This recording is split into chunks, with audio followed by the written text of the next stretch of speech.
Fine. So I hope that you all have solved the dinner digest questions. Everyone. Okay.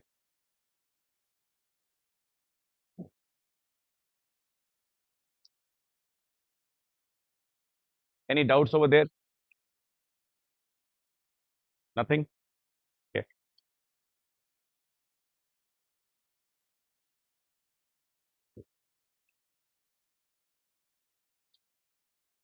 Okay then. So we had ended our last class at 600 before Christ, at the end of the Vedic age. And what had happened at the end of the Vedic age, that suppose if I'm standing as a subject of history at 600 before Christ, then one arm of the history was taking me towards a very, very strong politics. Why? Because kings had become very powerful. And the kings, they had very powerful military. Why? Because they were taking taxes from people and they were maintaining a military. Further, the military was using iron weapons. So again, the military had become very powerful. And therefore, the territories over which the kings ruled, the territory over which the kings ruled was called as Janpad. Jan people, pad feet, where people kept their feet. So Janpad, some of the Janpads, especially those Janpads which had a lot of iron ore reserve, the Janpads that had iron ore reserve, those Janpads became very, very powerful. They had, they captured many other regions and therefore they came to be called as Mahajanapads, the great Mahajanapads. But then at the same time, in the same Mahajanapad, that we had the society becoming very, very orthodox. The position of women and Shudras started to deteriorate, right? That the Brahmins started coming up with certain orthodox rules and regulations that anybody who does money lending is doing a sin, wo paap kar raha hai. They started defining certain things to be good, certain things to be bad, certain things to be, noble things, certain things to be a sin. And because of that, there were a lot of restrictions imposed on the society. Even the kings felt suffocated. Why?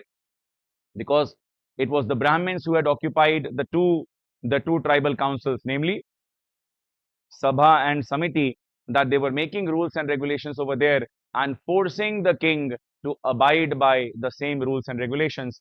So even the kings who were otherwise very powerful, but they had to accept certain principles in the name of religion. And because that the Brahmins were asking for ritual sacrifices, so they were hurting the economic interest of the Vaishyas.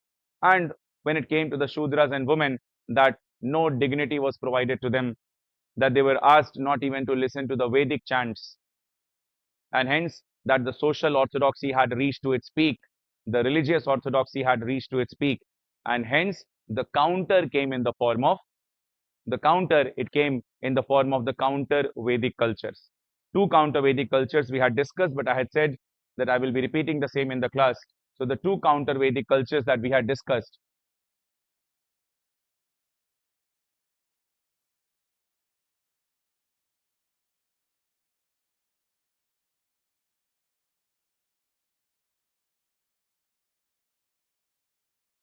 One was the culture of Ajivika sect.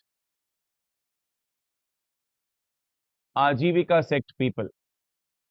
What did the people of Ajivika sect believe in? They believed in destiny. They believed in fate. Did I talk about this? That they believed in destiny, bhagya, fate, that everything which is happening to us is predestined. It was bound to happen. Everything which is happening to us is predestined. It was bound to happen. Nothing is in our control.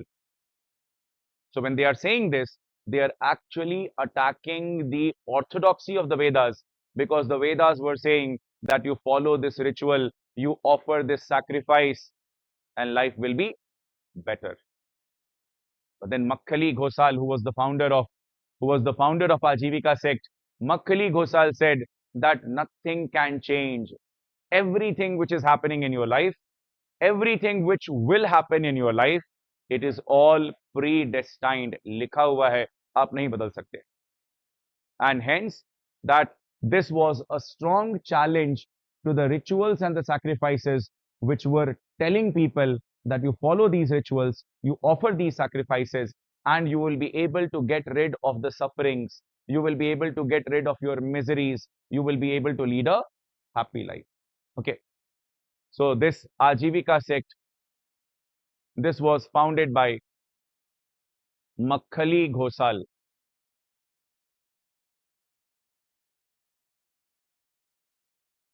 Then we also know we had discussed about the Charvak philosophy. The Charvak philosophy, which is also called the Lokayat philosophy. Charvak was the name of the scholar himself. This philosophy believes in hedonism. Hedonism. Hedonism is pleasure seeking. That the ultimate purpose of life is to seek pleasure. The ultimate purpose of life is to seek pleasure. So what is good? Anything that results into the pleasure of senses is good. Anything that results into pain for the senses is bad. Right? Is bad. So it was a pleasure seeking school of thought. So it is again denouncing, it is again criticizing all those Vedic rituals and practices which were asking people that you sacrifice your wealth to the temple and life will be happy. But then he's saying, how can sacrifice result into happiness?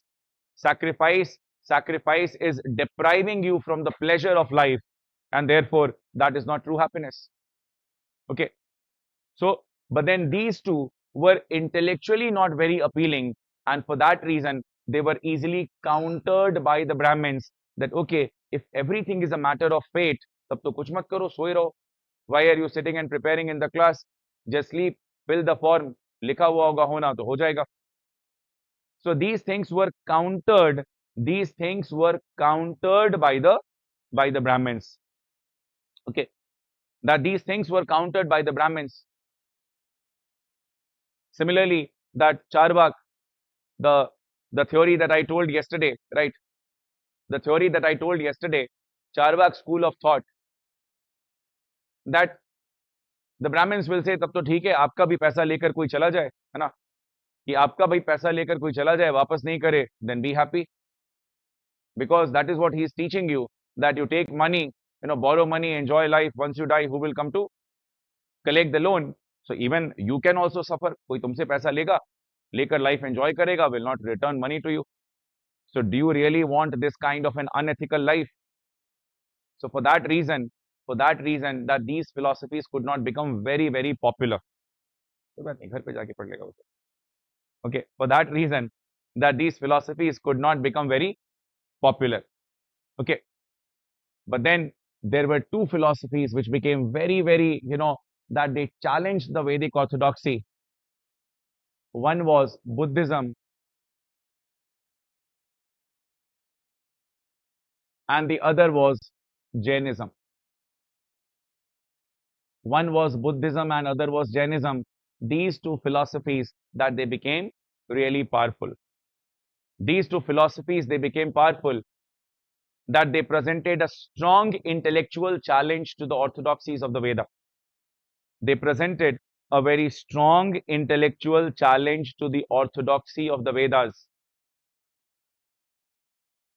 They, for example, and they preached a way of life which was in sync with the needs of people. Which philosophy, which way of life will we accept? Something which is suitable to my needs. Say, for example, that Buddhism and Jainism, they both criticized the orthodox Varna system. So they criticized the orthodox Varna system. They rejected the Brahmanical Varna system. They said that anybody could get enlightenment if they follow the Jnana Marg, the path of knowledge. So remember that both Buddhism and Jainism, they rejected the orthodox Varna system. ये similarity है, लेकिन difference क्या है?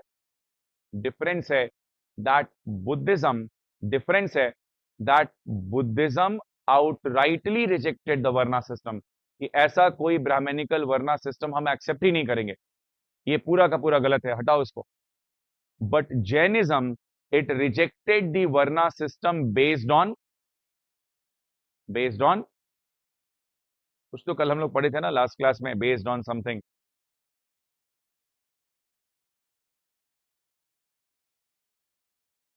Sunday लगता है पूरा enjoy किया आप लोग. हाँ,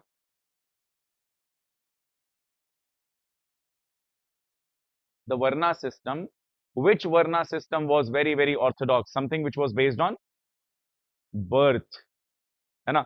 During the early Vedic age, varna system was based on action or karma, but now during the later Vedic age, the varna system was based on birth, and therefore that Jainism, it criticized the varna system based on birth. But Buddhism outrightly rejected the Varna system, the Brahmanical Varna system, that no, this is a wrong Brahmanical Varna system. But Jainism bola that the Varna system based on action is correct, but the Varna system based on birth is wrong. So remember that in Jain philosophy, they believe that Varna of a person is a result of their action, is a result of their karma. So Jains believe in Varna system. Jains believed in the fourfold Brahmanical Varna system, but they rejected the Varna system based on birth. But Buddhism, it rejected the Brahmanical fourfold Varna division. So suppose the Shudras who were oppressed in the name of the Varna system, they will favor the opinion of Buddha more or Jain more. Buddha, because I would not even like to see a system which has discriminated me or which has been against me for hundreds of years. I would rather be happy with the end of that system, right? So that is why that Shudras, that Shudras got more attracted towards Buddhism. लेकिन दोनों ने जो वो discriminatory वर्ना system था, दोनों ने criticise किया. Buddha and Jain, they both said that money lending is not a sin. Money lending is a necessity for business. So that means they were very practical in their approach. That money lending is necessary for the business, and that is why the Vaishyas they readily accepted the counter Vedic cultures, Buddhism and Jainism. Vaishyas, they accepted Buddhism and Jainism. Why? Because now that they are allowed to borrow and lend money, they will not be called as evil people, that it will not be counted as a sin. Moreover, both Buddhism and Jainism emphasized on peace. They emphasized on peace. So will they support cattle sacrifice? They will not support animal sacrifice. So they both opposed cattle sacrifice, animal sacrifice. So again, who will be happy? The Vaishyas, because they were asked to sacrifice their cattle, their wealth to the temple. Now they are protected from cattle sacrifice. So remember, but then both Buddhism and Jainism, they were peace loving. They emphasized on non-violence. But then there was a change in degree of non-violence. If we see that why Buddhism went on to become more popular, what I'm saying is popular, not good or bad. Why Buddhism went on to become more popular? Popular is followed by more population as compared to Jainism, because Buddha, he preached middle path. Middle path, neither extreme luxury, neither extreme pleasure, nor extreme pain. Follow the middle path. So that was a very, very practical, a pragmatic middle path. But Mahavir Jain, he preached the path of extreme penance. Penance. तप, एक बहुत कठोर तपस्या करनी पड़ेगी. That follow extreme penance, then only you will get the real knowledge. But for Gautam Buddha, it was the middle path. So they both have very, very similar ideology. For example, say that both Buddhists and Jains, they believe in non-violence, peace, no animal sacrifice. But the idea of peace or any practice in Buddhism appears to be more middle path oriented But any practice in Jainism appears to be on the side of extreme penance. On the side of extreme penance. I'll give you some example just to demonstrate. We see that generally monks in Buddhism, Jainism, even in Hinduism, that they are, they don't have hair on their head, है ना, वो हटा लेते हैं उसको. You know how do they do it? Buddhist monks, they shave their head. Buddhist monks, they shave their head. And Jain monks, they pluck their hair. Exactly the reaction that, some of you are making. They pluck their hair. So that's the pain that they take on themselves. That is their tapasya. Right? I mean, with due respect, with no disrespect to any culture. But then probably for an ordinary lay person like you and I, this may appear like a very, very extreme practice. Right? So lay people will not get attracted to this kind of a life, which is not easy to practice, which will require a very extreme tapasya, the extreme penance, and therefore more number of people started accepting Buddhism. In fact, that the Jains, they practiced non-violence to such a great extent that the Jains believe that there is a soul, there is a life in everything, in non-living things, in the smallest of the beings, most microbial organism, and therefore that you should never hurt any living or non-living thing. So will Jains practice agriculture? Will Jains practice agriculture? In agriculture, you have to till the soil, you have to plow the soil, you have to level the soil. In doing that, you are bound to kill many insects, microorganisms. So those who were the farming communities, that is the Shudras, the farming communities, which were the Shudras, will they accept Jainism? No. The way of life that the Shudras led was not conducive for them to accept Jainism, because they cannot practice that extreme kind of a non-violence. They will not be able to practice that extreme kind of a non-violence. So they saw which counter Vedic culture. They were Shudras, they were oppressed in the Vedic culture. So they are looking for, they are looking towards both the counter Vedic culture, but Jainism is asking them not even to hurt the microorganisms. Buddhism, Ashoka Raja hai na? He is a Buddhist monk. Ashoka himself was a Buddhist monk. North west में एक बार rebellion हुआ, लोगों को लगा कि अशोका ने लड़ाई करना बंद कर दिया है, सोचे let me take my chance, है ना, थोड़ा डिक्लेयर करते हैं कि ये एरिया हमारा है, अशोका तो वॉर लड़ेगा नहीं. Ashoka sent a messenger, Ashoka sent a messenger reminding the local lords that he has accepted Buddhism, that peace is not a compulsion, peace is a choice. That peace is not my compulsion. I'm allowed as per my religion to defend myself. I'm allowed as per my religion to fight in order to protect my territory. That remember that Buddhism does not talk about that extreme idea of peace, non-violence, that we are more middle path centric, so don't take chances. The mere message read out by the messenger stopped the rebellion. जो rebel कर रहे थे local feudal lords, उनको समझ में आ गया that he is following Buddhism. It's not that if we attack, he will not retaliate. So Buddhism was very practical for lay people, for laymen, that Buddhism was very, very practical because it did not follow an extreme kind of a life. But when it comes to women,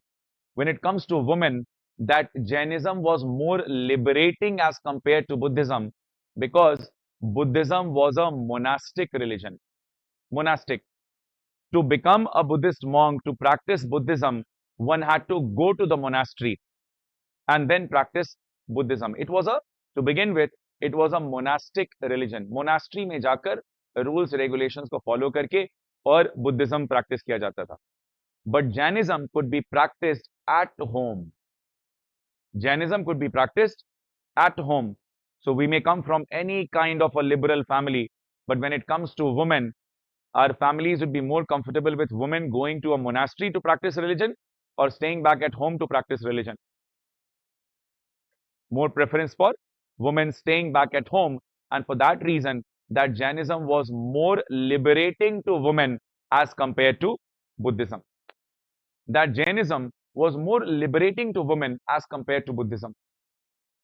In fact, that initially Gautam Buddha, as well as many other senior Buddhist monks, that Gautam Buddha, as well as many other senior Buddhist monks, they were initially opposed to the idea of women joining the Buddhist monastery. They thought, because they had to abide by, the monks had to abide by certain rules and regulations. They thought that entry of women will distract the attention of men, that the entry of women in the monastery would serve as a distraction to the men, and they will not adhere to the rules and regulations of the monastery. So initially, when monasteries were founded, initially that women were not allowed. In fact, there was a very, very close disciple of Gautam Buddha. His name was Anand. Don't worry, anything that I'm saying which will be important, I will write or dictate. So there was an important disciple of Buddha by the name of Anand, और आनंद ने बुद्ध को बार बार persuade किया that look, this is not fair. Then what is the difference between our way of life and the orthodox Vedic way of life? That what is the difference between our Buddhist way of life and the orthodox Vedic way of life, if we also practice this exclusivity towards women, that women will be excluded from the Buddhist way of life. So he was able to convince Gautam Buddha to allow the entry of women, but initially women were not allowed to enter. And even when they were allowed to enter, probably that the society was not very happy with women going to a monastery to become a Buddhist nun. But in Jainism, they could stay back at home, do the household chores, take care of the household responsibility, and yet practice Jainism. So Jainism was more liberating to women. But besides that, Buddhism was more popular because of its more practical, centrist, middle path way of life, as compared to a Jainism which was professing, which was preaching a life of extreme penance. कि आपको बहुत कठोर तपस्या करनी पड़ेगी, right? So this is the basic similarity and differences between Buddhism and Jainism. But then intellectually, because they were able to counter the Vedic orthodoxy with reasoning, with gyan, with knowledge, for that reason that it was accepted by the people, and they were giving this knowledge, this preaching, this gyan in which language? In the language of the common masses. In the language, correct? That Pali and Prakrit, which was the language of the common masses, and therefore that they understood the correct knowledge. And now that they joined the fold of Buddhism and Jainism and were not caught by the orthodoxy of the Vedic way of life. They denounced, they rejected the rituals and sacrifices, and they started getting the correct knowledge by following the teachings of Gautam Buddha and Mahavir Jain, which could be well understood by the common masses because the knowledge was given in the language of the common people: Buddha, Pali, Jain, Prakrit. Right? Okay. So give a heading: Buddhism and Jainism.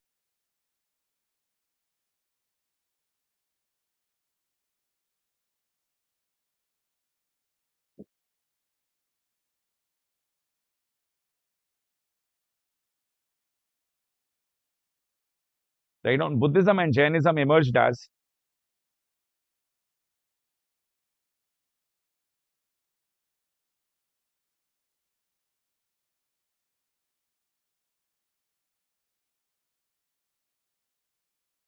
a strong intellectual counter, emerged as a strong intellectual counter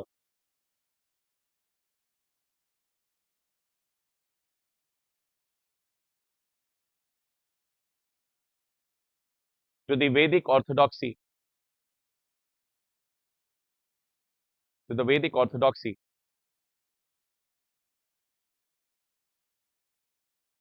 Full stop. Further, further.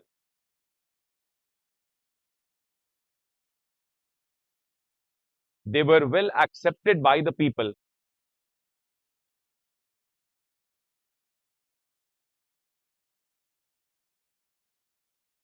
They were well accepted by the people as this knowledge was imparted. As this knowledge was imparted in the language of the common masses.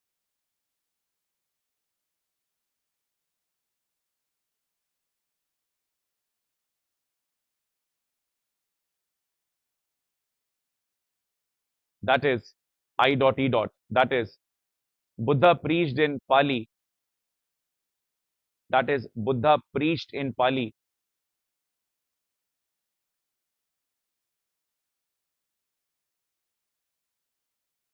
And Mahavir Jain preached in Prakrit. Prakrit. Prakrit.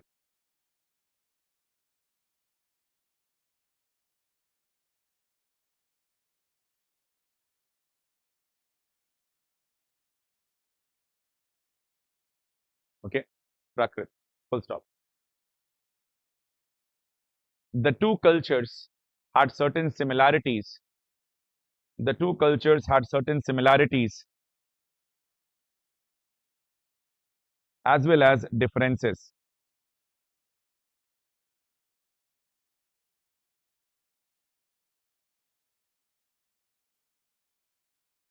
As well as certain differences.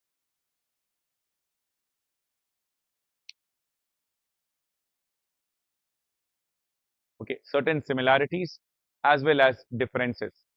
Full stop. The similarities included, the similarities included, put a dash first, first, they both rejected, they both rejected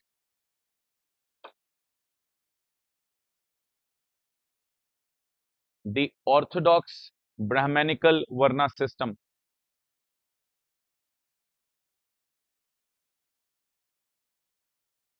Brahmanical Varna system.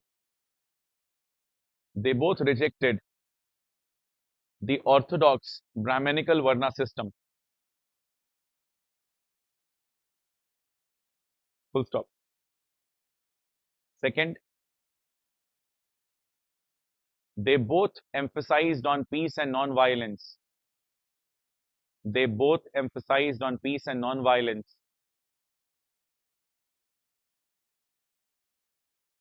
Thereby, thereby rejecting rituals and sacrifices.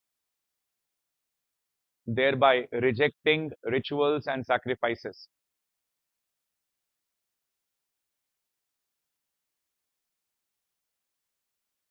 Thereby rejecting the rituals and sacrifices. Full stop. Third, they both preached in the language of common masses.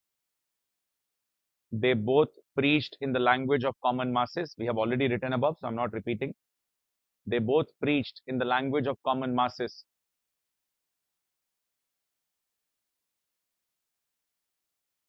Full stop. Both considered, both considered money lending as a necessity for business.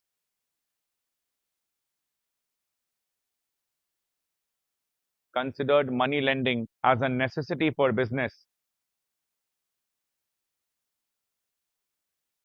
and did not call it a sin. Did not call it a sin. Next, in both the cultures, in both the cultures, anybody could anybody could attain enlightenment. Anybody could attain enlightenment through the path of knowledge. Anybody could attain enlightenment through the path of knowledge.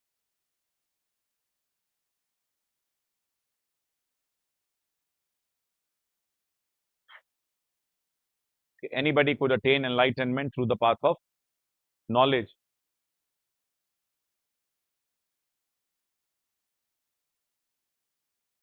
Full stop. Change the paragraph. The differences included. The differences included.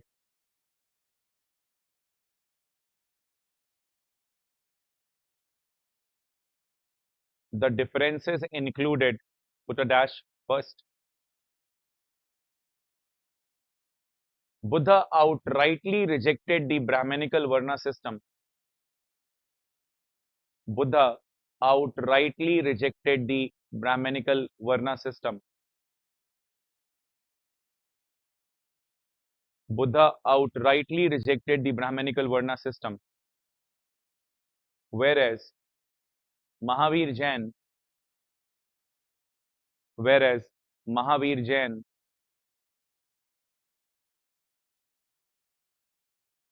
Buddha outrightly rejected the Brahmanical Varna system, whereas Mahavir Jain rejected the Varna system based on birth,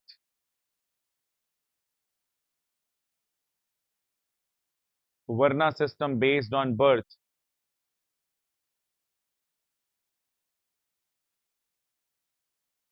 but accepted Varna based on action or karma. But accepted Varna based on action or karma.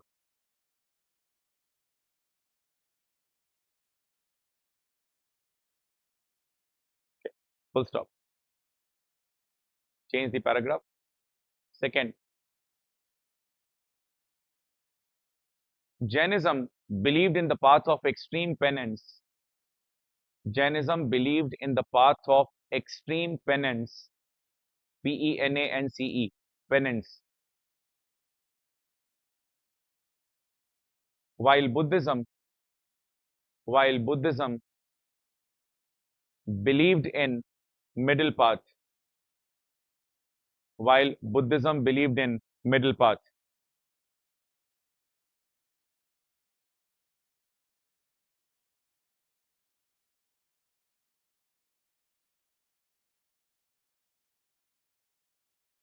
While Buddhism believed in middle path.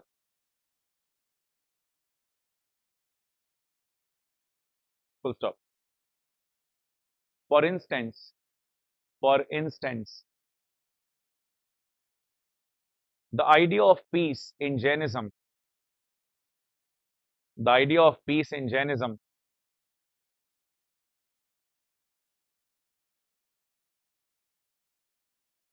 does not even permit, does not even permit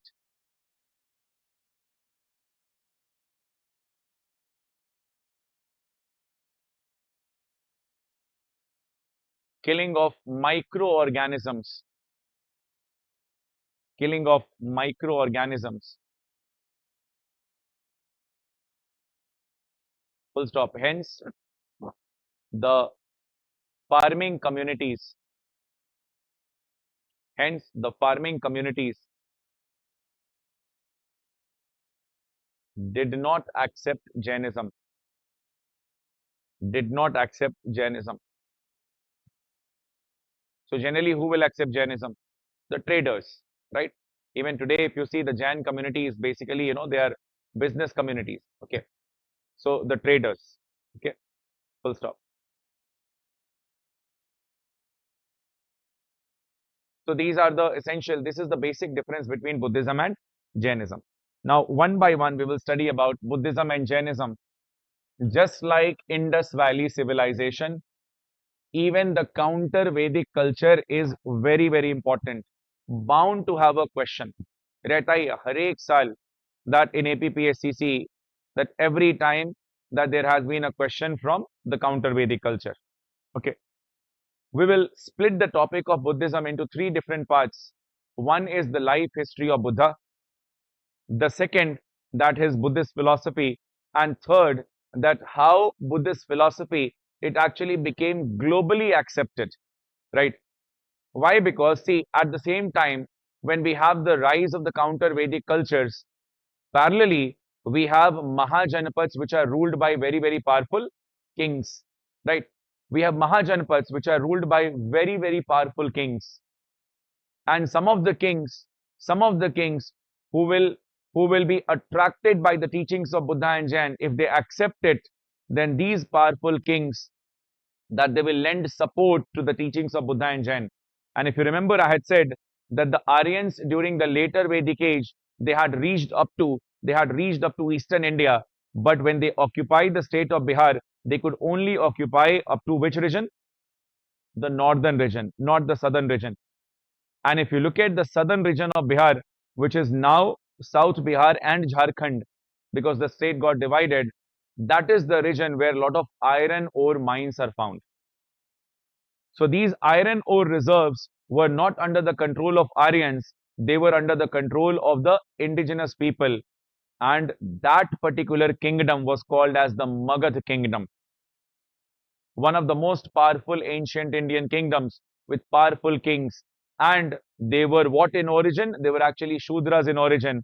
So they will patronize the Vedic culture, or will they patronize, support the counter Vedic cultures? They will support the counter Vedic culture, but counter Vedic culture, maybe most of them will support Buddhism or Jainism. Most of them, because they were more comfortable practicing a very centrist way of life, not an extreme penance. So they patronized Buddhism. That is how, because of the support given by the kings also, that that Buddhism became a very, very popular religion. It became a global religion. Okay. So there were many Buddhist councils that were held.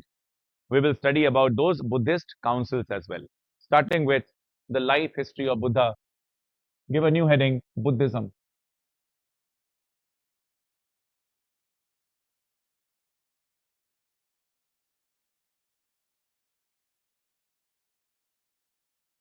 In 563 before Christ, in 563 before Christ, that Gautam Buddha, he was born as, what was the birth name of Gautam Buddha? Siddharth. That Gautam Buddha was born as Siddharth.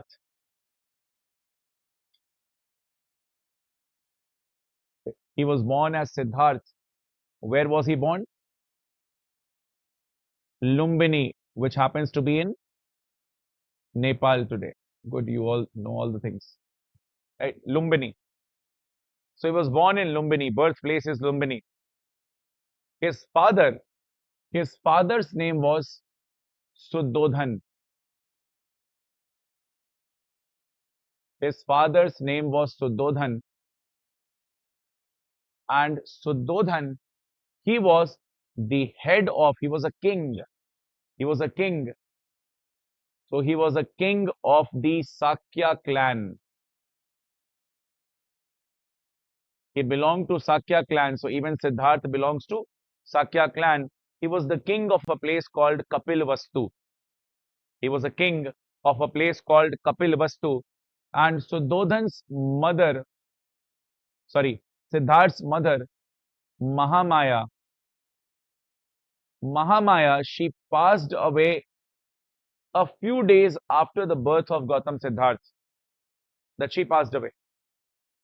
In fact, there is a event which is associated with the life of, with the birth of Gautam Siddharth.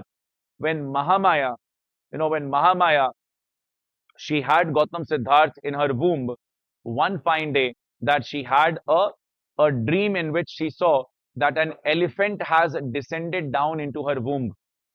एक हाथी उनके womb में आ गया है. And she got up all nervous, and she narrates the dream to her husband, Suddhodhan. So Suddhodhan was the king, and the era was 563 before Christ. So this is the Vedic period around. Vedic practices were popular. So king, he had access to big priest. वो बड़े बड़े priest को बुलाया उसने. The priest said, nothing to worry. The meaning of this dream is that either your son will become a great king, or your son will become a great monk. But then Suddhodhan, he got very worried that, okay, fine, if he becomes a great king, good. I would want my son to become a great king. He was himself a king. But then what if my son gets attracted towards monkhood? then he will leave his family life, and also that who will look after my kingdom. So he was very puzzled. And at the same time, that Mahamaya also passed away after his birth. That is how that Siddharth was taken care of by his foster mother, Mahamaya's sister, foster mother. Her name was Mahaprajapati Gautami. Her name was Mahaprajapati Gautami. In fact, later, when Gautam Buddha will allow the entry of women in the monastic order, she will be the first female monk. She will be the first nun to join the monastery.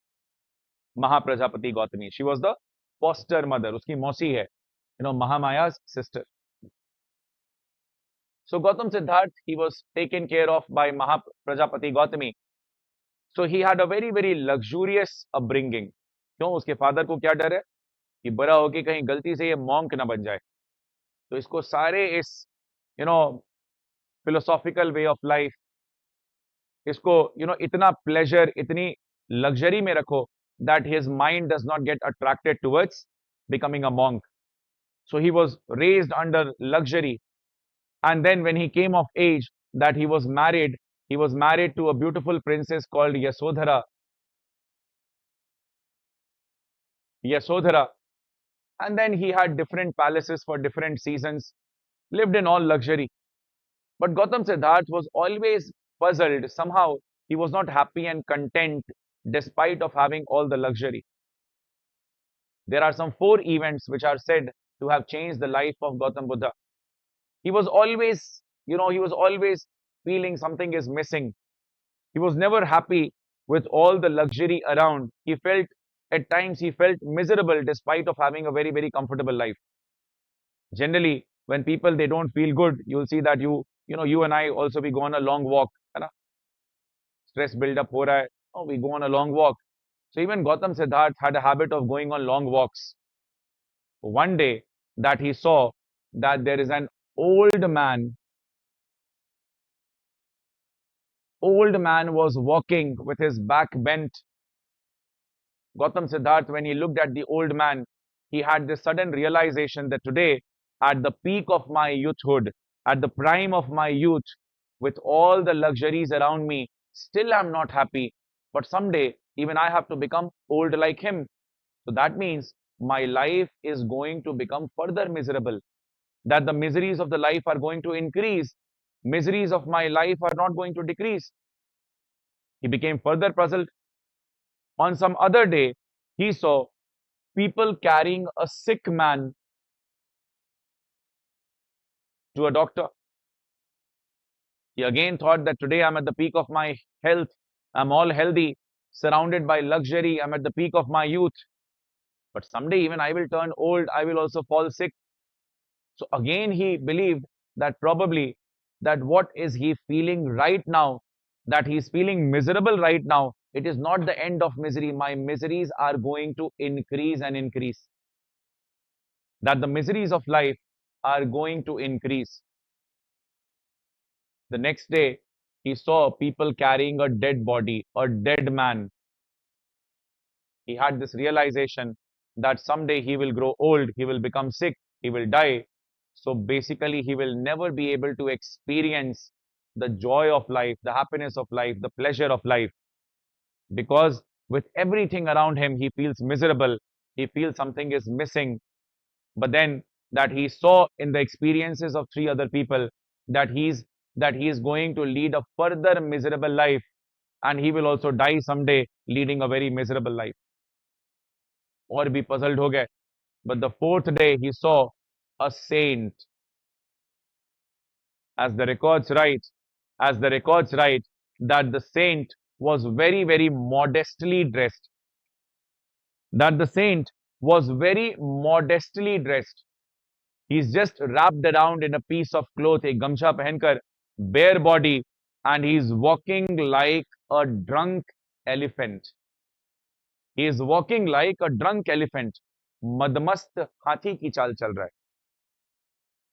हाथी जब नशा कर ले और care free होके चले, as if the elephant owns the world. The records write that the person is visibly poor, बिल्कुल malnourished, ऐसे पतला दुबला एक गमछा लपेट कर चल रहा है, but is walking in a carefree manner like a drunk elephant with no stress lines on his forehead. And होता है ना stress lines on the forehead, that with no stress line, don't check now, check after the class, right? That stress lines on the forehead, he is puzzled that how come a person who is visibly poor is malnourished, इतनी गरीबी में जी रहा है लेकिन क्या मजे से हाथ ऐसे फेंक फेंक कर मदमस्त हाथी की तरह चल रहा है, that how come is he leading such a carefree life, such a joyous life, that is this the correct way of life? Probably the prophecy, जो भविष्यवाणी पहले करके गए वो saints, probably the prophecy of the saint was coming true, that it was the first exposure of Gautam Siddharth towards an extra worldly, otherworldly way of life, which is free from all kind of luxury and pleasure, that probably even that kind of life can be very, very joyous. So he thought, okay, fine, let me give it a try. If I'm seeing somebody who's very joyous, leading a poor life, let me give it a try. And he was all well determined that आज तो मैं घर बार छोड़ के and I will lead a life of poverty. When he returns to his palace, the servant came running and he said that congratulations, you have had a son. Somebody who has determined that I will leave my family life, I will practice monkhood, I will lead a life of poverty, and I meditate karunga, is now told that you have become a father. The words that he uttered was Rahulo Jato. Rahulo Jato. Jato matlab janm hua. Rahulo, Rahu nakshatra. Rahu is considered to be a bad nakshatra. अगर कोई वो palmistry ये सब में believe करता है तो अगर बुरा टाइम चल रहा है तो बोलेगा इसके ऊपर राहु आया हुआ है. राहुलो जातो कि कहां से मुसीबत का जन्म हो गया है. That I am planning to leave my family life, become a monk, and now that I have a son, and that is how that when Suddhodhan got to know कि इसने ऐसा बोला है, he said fine, ठीक है, उसका नाम क्या रख दो, Rahul. So his name was kept as Rahul. Okay, so Buddha's son was called as Rahul. But then nothing stopped Gautam Siddharth. Nothing stopped Gautam Siddharth from that he had made up his mind, and nothing stopped him from renouncing his family life. And therefore, at 29 years of age, that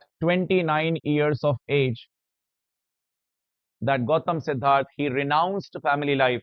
And because the renunciation that Gautam Siddharth will do will go on to show light to the world, and therefore that this renunciation is called as the great renunciation. This is called as the great renunciation. Now, as Gautam Siddharth preached in Pali, therefore, all the important terms in Buddhism will have a Pali word. All the important terms in Buddhism will have a Pali word. इसका Pali word क्या है? And now remember the same workshop day. हर चीज आपको याद रहे ये जरूरी नहीं है, right? But इतनी बार एक word को देखना है so that the next time it comes in front of you as an option, you know that this was the word, right? Because you will be studying of all, अभी क्या क्या term आएगा, प्रतीत्य समुत्पाद, महाभि निष्क्रमण, महापरिनिर्वाण. Suddenly it will change to tabaqat-e nasiri, medieval history में, है ना? tabaqat-e nasiri, minhaj siraj, al-baruni, तारीख हिंद, और modern history आते आ जाएगा Alfonso de Albuquerque. Right? It's not important that do you remember. It's good if you are happy, if you happen to remember things, but just that you read it multiple times, you look at it multiple times, so that when it is served as an option to you, you are confident that this is the name that I had studied. Okay? और कुछ कुछ हम लोग pattern बनाएंगे ताकि easy रहे याद करने में. Mahabhin, this term great renunciation in Pali, it is called as Maha भी निष्क्रमण, महाभी निष्क्रमण.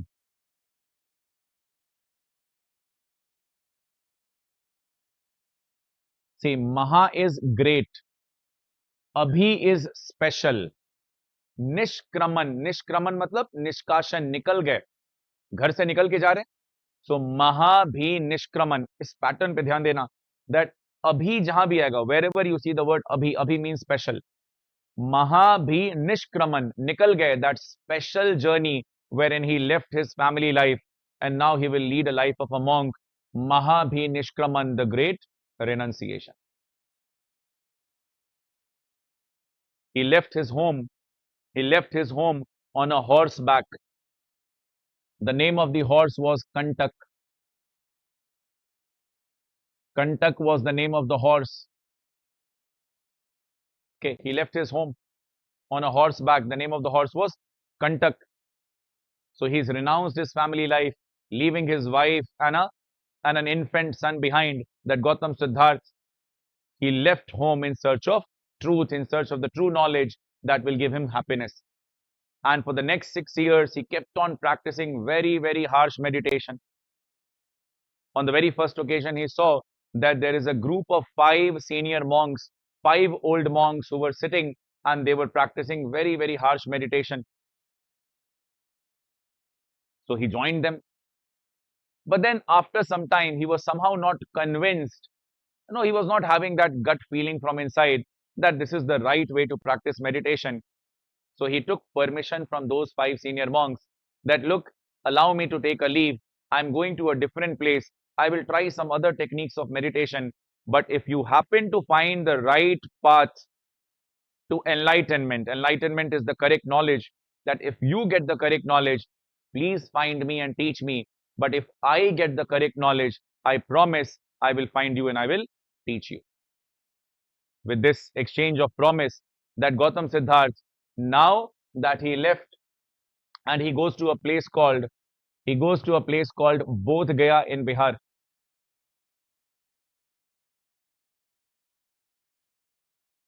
Bodh Gaya in Bihar. And he sat down on the bank of river Niranjana. He sat down on the bank of river Niranjana under a peepal tree and started practicing very, very harsh meditation. बिल्कुल minimum खाना पीना सब कुछ छोड़ के, that he is seated on a very, very harsh meditation, because that was the norm of that time. Yes or no? That the Vedic culture had taught that if you really want to meet God, if you want to realize salvation and get rid of all the suffering, then take all the pain on your body. Gods will become happy and you will be freed from all the sufferings of life. So even he was practicing very, very harsh meditation, and now he did that for a long period of time, for years. For years that he kept on doing this, to an extent that his body has become very, very weak, pale. Hardly there was any flesh left in his body. His body was merely skeletons put together. The skin had gone dry and pale. The hairs have become long and entangled. Jata bana hua hai na? Entangled. Hai na? And he's sitting under a peepal tree. From a distance, if you look at him, probably it appears that there is nobody seated under the peepal tree, because his skin was dry and pale. There was hardly any flesh. The body was getting camouflaged by the peepal tree. Camouflage होता है, background में अगर कुछ same है तो दिखेगा नहीं. From a distance, it did not appear that there is somebody seated in the tree, under the tree. Okay. Have you seen something like this ever in your life? This picture? ये जो मैंने भी बताया कि गौतम बुद्ध बिल्कुल पतले दुबले ऐसे skeleton hardly seated under a peepal tree, ऐसा कहीं कुछ देखा है? नहीं. महात्मा गांधी? नहीं, बुद्ध का ऐसा फोटो नहीं. महात्मा गांधी ऑल्सो पीपल ट्री के नीचे कभी ऐसा बैठ के तो नहीं किए, but then he sat on past multiple times. But then कभी ऐसा पिक्चर देखा कहीं बुद्धा का? गोम्पा गया ईटानगर गोम्पा? यस और नो? तो नहीं देखा है. सिर्फ मोमो खा के ग्राउंड फ्लोर से वापस, है ना? ऊपर नहीं गया नहीं. If you go to the Gompa, if you are entering to the right of the temple, there is a people tree. और उसके नीचे बुद्ध का इमेज है. Although that is painted white. So, but then वो जो image है, I'm talking about that scene. Those who have not seen, you can go over butter tea, है ना, शाम में आज, ठीक है, ऊपर जाके थोड़ा देखिएगा. तो वहां पे राइट साइड में एक पीपल ट्री है और उसके ऊपर बुद्ध, उसके नीचे बुद्ध का इमेज बना हुआ है. That is the picture I am talking about. Okay. And there is a parallel story going on in the town of Bodh Gaya, that there was a female by the name of Sujata. Sujata has made a wish to the people tree. Why? Because Aryans were nature worshippers. People is worship. People, Tulsi, etc. It's worshipped in the Hindu culture. So she had made a wish to the people tree that if I have a baby boy, right? That generally people, even today some people, and back then that people had preference for a male child. So she makes a wish that if I have a baby boy, then in that case, I will offer kheer, milk rice, kheer to the people tree. And because now that her wish was fulfilled, she had a baby boy, so she has come to offer prayers to the people tree. And as per her promise कि वो अच्छा सा खीर बना के लाई है, और पूजा पाठ करने के बाद she was unmindful that there is a person seated under the people tree. Generally people tree is huge, बड़ा होता है बहुत, है ना. So that unmindful of a fact that somebody is seated under the people tree, जब उसने पूजा पाठ खत्म किया and she just happened to throw the kheer on the people tree, that it happened to fell on the face of Gautam Siddharth. And when he tasted that kheer, he suddenly realized a wave of joy in his body. He suddenly realized a wave of joy in his body. He was puzzled that how come he never experienced this wave of joy ever in his life earlier, that he has gone through the 29 years of luxury. है ना, ऐसा ऐसा खीर daily आता था, इससे better आता था. That he had lived a life of extreme luxury for the first 29 years. Now he is 35 years old. That for the past 6 years, I have lived a life of extreme penance. That I never experienced this kind of a wave of joy, but an ordinary kheer made me feel happy. So probably that the real knowledge is that follow a simple middle path of life. That was his knowledge, that get rid of all these, aspirations, because till the time you are really chasing something, कि मुझे ये चाहिए, वो चाहिए, you don't get it, so people feel misery. So he said that follow a simple middle path of life, neither extreme pleasure nor extreme penance. This was the gyan that he got. And at 35 years of age, that Gautam Siddharth, he got enlightenment. Enlightenment, which is often called as nirvana, but the correct Pali term for nirvana is nibbana. Nibbana. And when you understand the meaning of the Pali term nibbana, then actually you understand the meaning of enlightenment in Buddhism. See, enlightenment is an English word. Many a times when we do a translation from one language to another language, we often miss the essence of the word. Yes or no? Yes or no? For example, religion को हिंदी में क्या बोलते हैं? हाँ? धर्म. But do you know that dharma and religion are not same? They are completely different. Dharma and religion are completely different.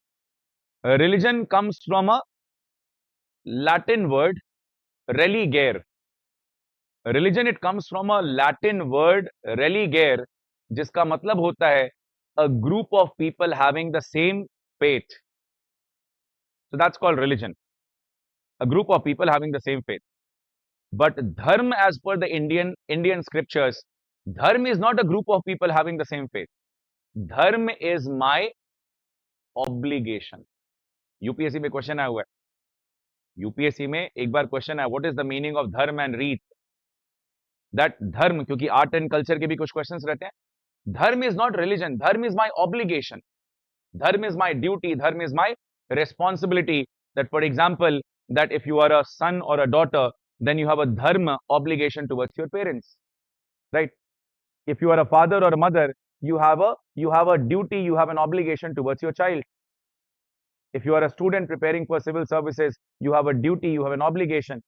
If I'm a teacher, I have a duty, I have an obligation. That is my dharma. Putra dharma, pitri dharma, matri dharma, pitri dharma. Dharma of a son, daughter, father, mother, right? So that is called dharma. Dharma is not religion. लेकिन क्या हुआ जब language का translation हुआ, they found a nearby word, तो उसको धर्म बोल दिया. But dharma is not religion. Similarly enlightenment जो है, enlightenment is a different context in English language. Nibbana का जो मतलब है कि बुद्धिज्म का एनलाइटनमेंट में मीनिंग क्या है, that is known when we know the meaning of nibbana. Basically, although I'm telling you the Buddhist philosophy, remember, I'm covering the life history of Buddha. Philosophy I will cover later, so I will write it over there. But Buddhist philosophy is called as the Four Noble Truths. Four Noble Truths. Buddha says, दुखंग अथि, दुख है, कि मान लो दुख है ना. Don't be surprised, don't be puzzled with dukh. Dukhang athi, dukh hai, world is full of suffering. Then Buddha says that दुखस कारणंग इच्छा अथि. दुख का कारण क्या है? इच्छा है. इच्छा is desire. That world is full of suffering, and the cause of suffering is desire. We can get rid of the suffering. How we can get rid of the suffering? By getting rid of desire. And then he does not stop over there. He says, how can you overcome your desire? By following the middle path, which comprises of 8 different components. उसके 8 different part हैं. अष्ट अंग है अष्टांगिक मार्ग. 8 different parts हैं, 8 different अंग हैं, अष्ट अंग अष्टांगिक मार्ग. So the theory is not merely declaratory in nature. वो declare नहीं कर रहे हैं कि जीवन में दुख है. Yes, world is full of suffering. Okay. So the critiques of Buddhism will say that Buddha is pessimistic, dukhavadi. That Brahmin said, the Hindu priest said that देखो ये तो दुखवादी, ये तो बोल रहा है दुख है. Do you really want to follow that? That our culture is Sachidanand, Satya Chitta Anand. Have a good mind, you will always live in Anand. Sachidanand. Satya Chitta में हमेशा आनंद रहता है. But then it's not. You are looking at the philosophy in isolation. The first principle said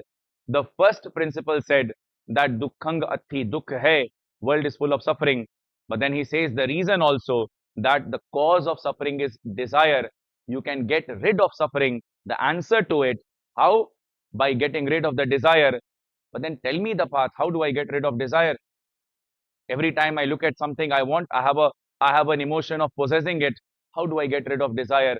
By following 8 principles, which together is the middle path, the Ashtangik Marga.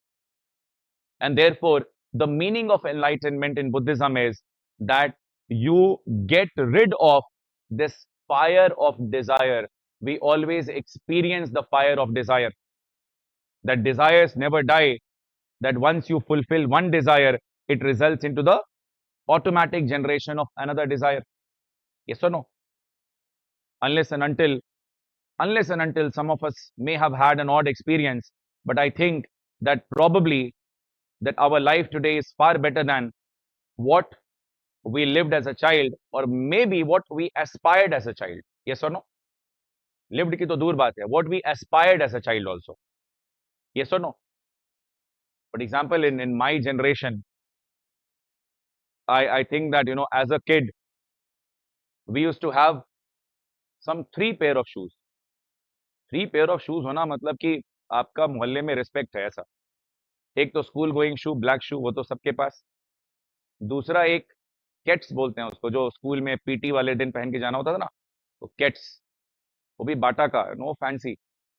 Bata, liberty ऐसा. तो school में fancy allow भी नहीं करते थे.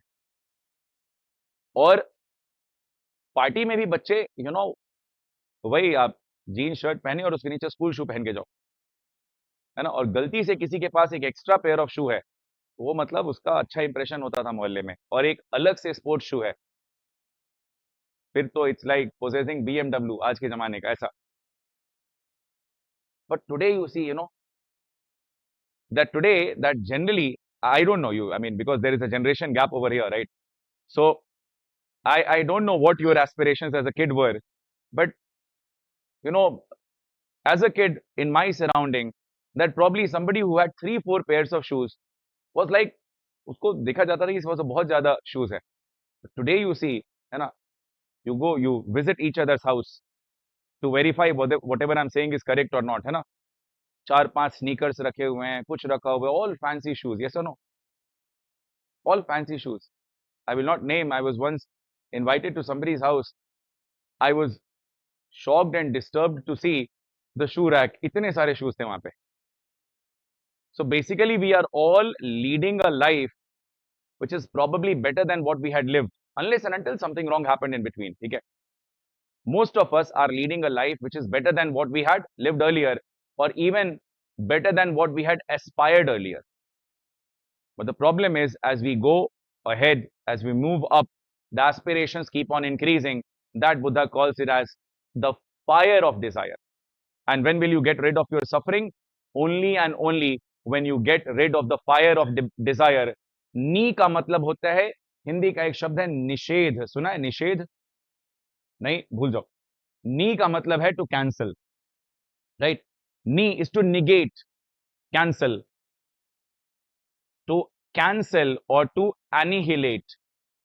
To cancel or annihilate. Ban is fire of desire. So to annihilate the fire of desire, to extinguish the fire of desire, one who has extinguished the fire of desire is somebody who is enlightened. That is the meaning of enlightenment in Buddhism. Enlightenment का मतलब अलग अलग culture में अलग अलग चीजें हो सकती हैं.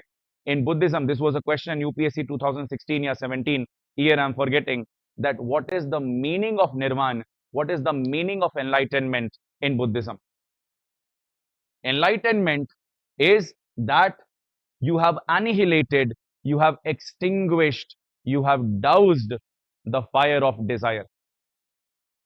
जब बुद्ध ने डिक्लेयर किया that I have won over all my desires, then all the rag and dvesh, rag, attachments, dvesh, ill will, all the attachments and ill will, they came और उनको डिस्टर्ब करना शुरू किया, है ना. डिस्टर्ब टू चेक कि क्या तुम्हारा डिजायर सही में खत्म हो गया है, वो पुरानी दुश्मनी भूल गए. द्वेष, राग, है ना, कि घर पे कोई वेट कर रहा है. Attachment. So all these positive and negative evil forces, they came and they started disturbing him. बार बार उनके ध्यान भंग करने की कोशिश हो रही थी. It was attempted to disturb, to challenge the knowledge that he got, but Buddha remained equanimous. Equanimous मतलब undisturbed, unfazed. अच्छा बुरा सब एक बराबर. Criticism, praise एक बराबर. Heat and cold एक बराबर. He remained equanimous. He remained completely equanimous. And now he called upon the Mother Earth.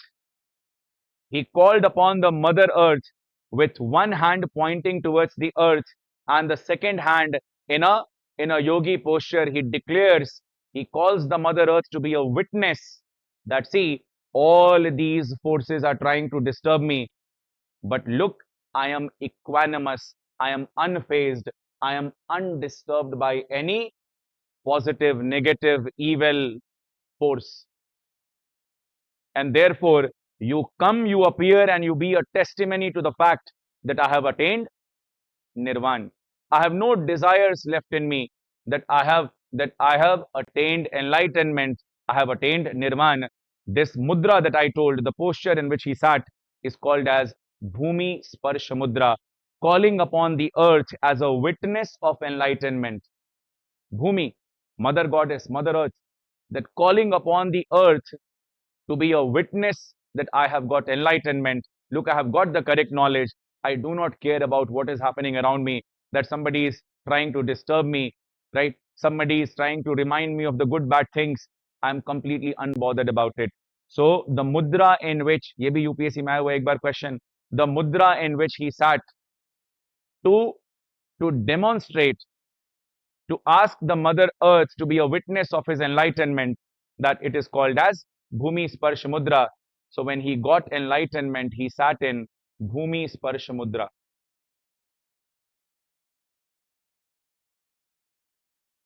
Bhumi sparsh mudra, one hand pointing towards the mother earth and the other in a meditating pose. He declares that I have got enlightenment. Now, once he got enlightenment, although I know that intermittently I have used the word Buddha, but technically I should not have used, I should have always told Siddharth, Siddharth, Siddharth.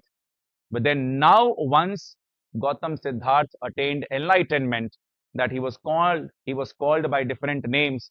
He got names like Buddha. Buddha, Buddha का मतलब क्या है? जिसे बोध हो गया हो, बोध, जो समझ गया है बातों को. The one who has understood the true nature of things. And I will keep telling you the philosophy. लेकिन याद रखिएगा, I'm not writing because I will revisit the Buddhist philosophy in the third segment. Abhi I'm just covering the life history of Buddha. That he was called Buddha because he has understood the true nature of things. Buddha कौन है? जिसे बोध हो गया हो. बोध मतलब जानना. The one who has understood the true nature of things. What is the true nature of things in Buddhist philosophy? The true nature of thing is that everything is in transition.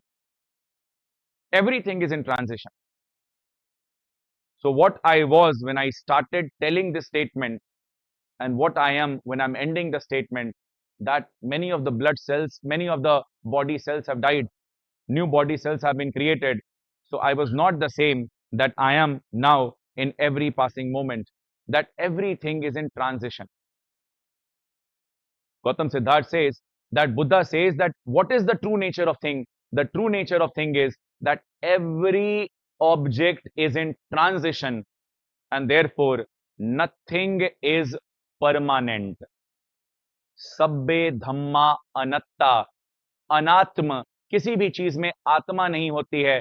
There is no soul in anything. So Buddhists, they do not believe in the idea of a permanence. Buddhists do not believe in the idea of a soul. Why? Because Buddha says nothing is permanent. And as per the philosophy of Bhagavad Gita, wherein Sri Krishna declared that this body is destructible. Body is destructible. The permanent matter, the soul, is never destructible.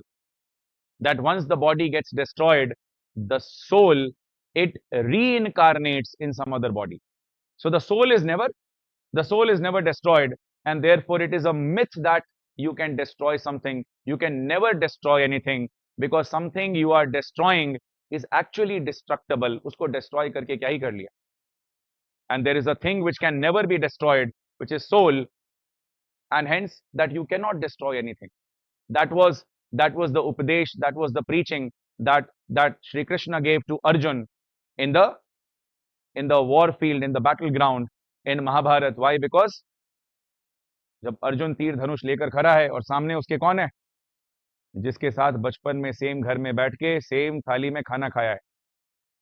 दुश्मनी कितनी भी हो गई हो, है ना, but then है तो कजन ब्रदर, भाई है अपना. जब लास्ट में जब तीर चलाने की बारी आए तो उसका हाथ कांप रहा है ना, कि जितनी देर में 10 तीर चला दिया होता, अभी तक बस खींच के कमान खड़ा है. When Krishna sees that there is confusion in the mind of Arjun, that he preaches him that don't worry, don't be in this suspicion, don't be under this doubt that you can actually kill somebody. What you are killing is actually destructible. You can never kill a person, you can never kill something, because the indestructible element, which is soul, Atma, can never be destroyed. Right? So he is kind of, through his philosophy, he's trying to advise Arjun that, go ahead. इतना मत सोचो, अपना कर्म करो, निष्काम कर्म, dispassionate work, that go ahead, kill, bring an end to the war. So that is how, from the philosophy of Bhagavad Gita, came the concept of a permanent soul, that there is something called as permanent, which was called as Atma, and Buddha declared that sabbe dhamma anatta, किसी भी चीज में आत्मा नहीं होती है. There is no soul. There is nothing called as permanent thing. Everything is changing. Everything is in transition. Everything is in transition. Nothing is permanent.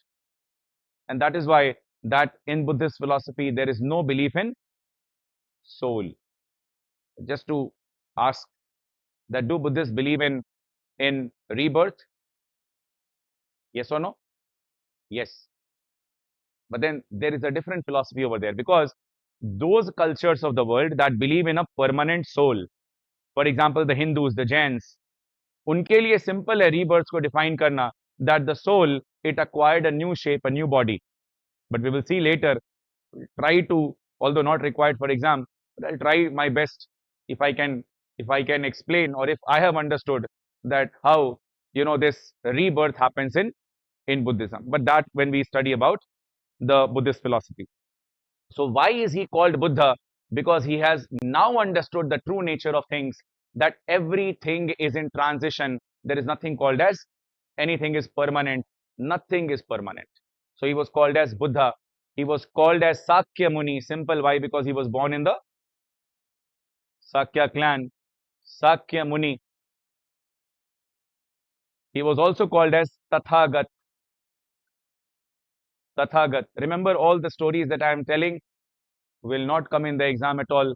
My only idea to tell the story is so that somehow it gets into your mind. Okay. Tathagat. Tathagata. Tathagata का मतलब होता है जो किसी भी चीज को बिल्कुल वैसा ही समझता है जैसा वो चीज है. Why? Because most of us we understand things as we are. Yes or no? If you are in a happy mood, somebody cracks a joke, you enjoy it, right? If you are in a bad mood, somebody cracks a joke, you get angry. Why? Because you understood the joke as you are, right?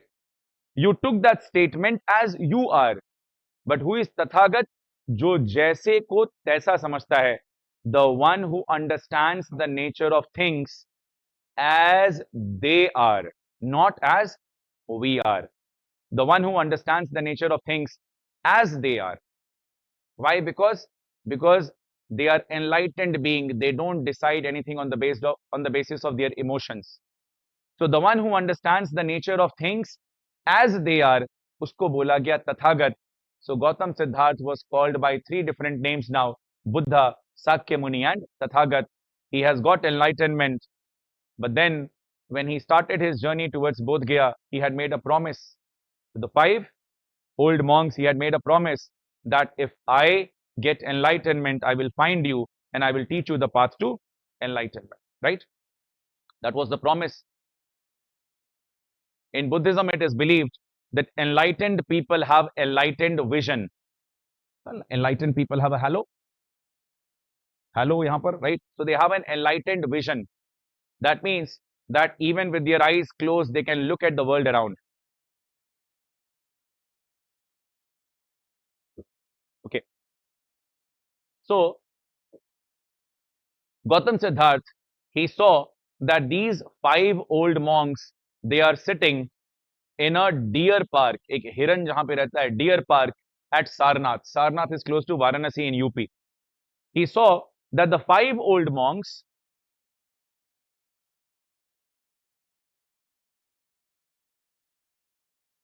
they were sitting in Sarnath in a deer park and they were still meditating. So he appears over there. He appears over there, and it is at this place that he gave his first preaching, pehla updesh. He gave his first preaching, apna pehla updesh wahan par diya. The first time that he taught anybody about the path to enlightenment, and his first preaching over here at Sarnath, he gave his first sermon. The name of the first sermon is called as Dharma Chakra Parivartan. Dharma Chakra Parivartan, turning the wheel of Dharma, that Dharma Chakra Parivartan. This was the name of his first preaching that he gave to those 5 senior monks, the 5 old monks.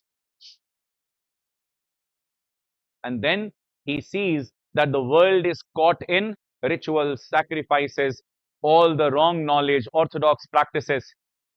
So he started awakening them, and he understood and he realized that to awaken the common masses, that he needs to use the language of common people, and therefore he started preaching in the language of common people, which is Pali. So for example, generally you will see, right?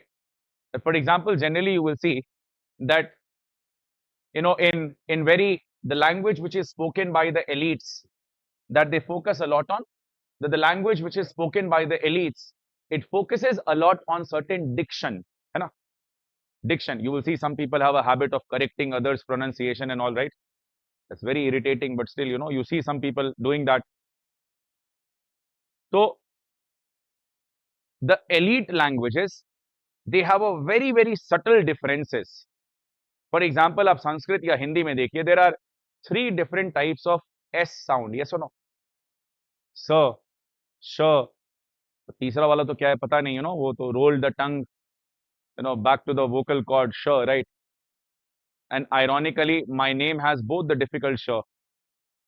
So in my name, both the difficult wala sh comes, right? And all my life I was called as Ashish and not Ashish.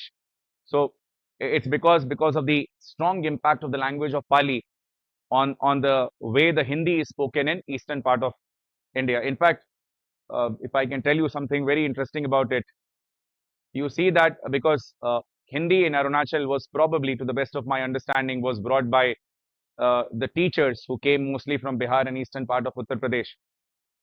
And because their Hindi is influenced by Pali, right? So you see a lot of unintentionally, lot of Pali words being used in हमारा अपना local Hindi में. I'll give you an example. When you go to buy something from the market, क्या बोलता है उसको? मतलब like suppose कि आप कुछ सामान परचेज करने गया है, खरीदने को कुछ और बोलता है कोई टर्म?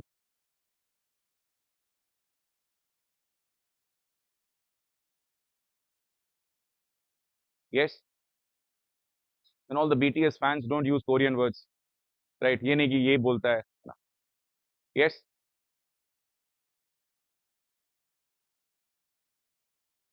कुछ नहीं बोलता है, चुपचाप होके सामान खरीद लेता है. There is a term which is used, I've heard multiple times, कि हम ये सामान खरीद क्या रहा है, खरीदने की जगह कुछ और बोलता है. हाँ,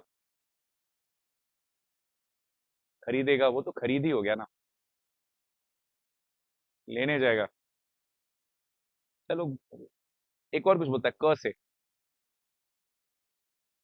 किनेगा. सुना है? किन्ना है ना, खरीदने को किन्ना बोलते हैं ना. It's a Pali word, kinesati. And in fact, I was also very surprised, but then that goes back to, almost more than a decade back. I remember my first visit. I had gone to वो आकाशदीप market कुछ खरीदने के लिए. तो कोई तो आदमी phone पे बात कर रहा था. तो वो बोला कि हाँ ठीक है, हम किन लेगा, ऐसा कुछ बोला, किनेगा ऐसे. तो हम पीछे मुड़ के देखा, फिर हमको लगा कि ये तो देखने में मेरे बस्ती का नहीं लग रहा है. तो ये वर्ड क्यों यूज हो रहा है? बिकॉज किन्ना is a very typical word, है ना, इन ईस्टर्न पार्ट. वो हिंदी में भी यूज होता है, बट वो ओरिजिनली वो पाली का वर्ड है, किनिसती. ठीक है. तो किन्ना, so many terms. For example, हम बोलचाल में कैसे बोलते हैं? डू वी से अरुणाचल प्रदेश या अरुणाचल प्रदेश? झूठ मत बोलो, इतना तो ही प्रदेश बोलते हैं ना नॉर्मल बोलचाल में. नॉर्मल बोलचाल में मतलब ऐसे दोस्त यार के साथ बैठा हुआ है तो पूरा इतना बोलता है अरुणाचल प्रदेश या Arunachal Pradesh. Pradesh, that's Pali. That replace difficult sounding words with easy sounding words. For example, a place where there were many monasteries, Vihar. Monastery को हिंदी में बोलते हैं विहार, बट वह थोड़ा सोफिस्टिकेटेड होता है प्रोनाउंसिएशन में. उसका सिंपल वर्ड क्या है? ब. So vihar, a place where lot of vihar was there, became Bihar, right? Vihar जो है जहां मोनास्ट्री है, वो टर्म बन गया बिहार, व ब बन गया, right? So this is what is Pali, simple. Sanskrit में देर आर थ्री डिफरेंट वचन, है ना, एक वचन, द्विवचन, बहुवचन. पाली में सिर्फ एक वचन और बहुवचन होता है. The rules are simple. So language of common masses. Coming back, so he chose the language of common masses to teach so that आम लोगों को पता चले कि वो जो काम कर रहे हैं वो बिल्कुल गलत है. That they lack the true knowledge and they understand correct knowledge and they give up on the ritualistic way of life. They give up on sacrifices. They try to provide solution to their problems through right knowledge. And now that when whatever was advised by Gautam Buddha, it started helping people, so now more people would come and meet him, ask him for his advices. So this is how any religion starts. It's not that the person will say, okay, you join my religion. Probably during the time of Buddha, that there would be no Buddhism, right? He was just leading a way of life. The followers came, right? They made it popular, and then we have a distinct style of life, a distinct religion called Buddhism. So when Buddha started preaching, people were benefited, and now that he was called by different people, alag-alag basti mein bula ke bol raha hai, that come and offer us teaching, teach us the correct way of life, and that is how that he used to wander from one place to another, है ना, भिक्षा मांगते हुए खाना खा रहे हैं, and he's trying to help people get back to the correct way of life, follow the middle path. If you are a grihast, if you are a family person, lead a normal simple family life. हर किसी को जरूरी नहीं है कि घर छोड़ के जाना. Depending upon their context, that he was preaching a middle path for them. In doing so, at 80 years of age, people in the last, can I write over here? Yeah. That at 80 years of age, he has gone to a place called Kushinagar in Uttar Pradesh. Kushinagar in Uttar Pradesh to offer his preaching. And there, because he was a monk, वो भिक्षा मांग के खाना खाते थे अपने alms bowl में, अपने भिक्षा पात्र में. So he was begging. An ignorant person who did not know that he is a monk, he offered stale meat. Stale meat, जो पुराना मीट था उसने डाल दिया stale meat. Will Buddha accept it or not? Stale meat. Why? Because if he says no to it, that means he still has desires left in his body. So whatever has been offered in the alms bowl, he accepted. He fell ill, and out of illness that he passed away. He died. So there at Kushinagar he died, and the death of any monk is called parinirvana.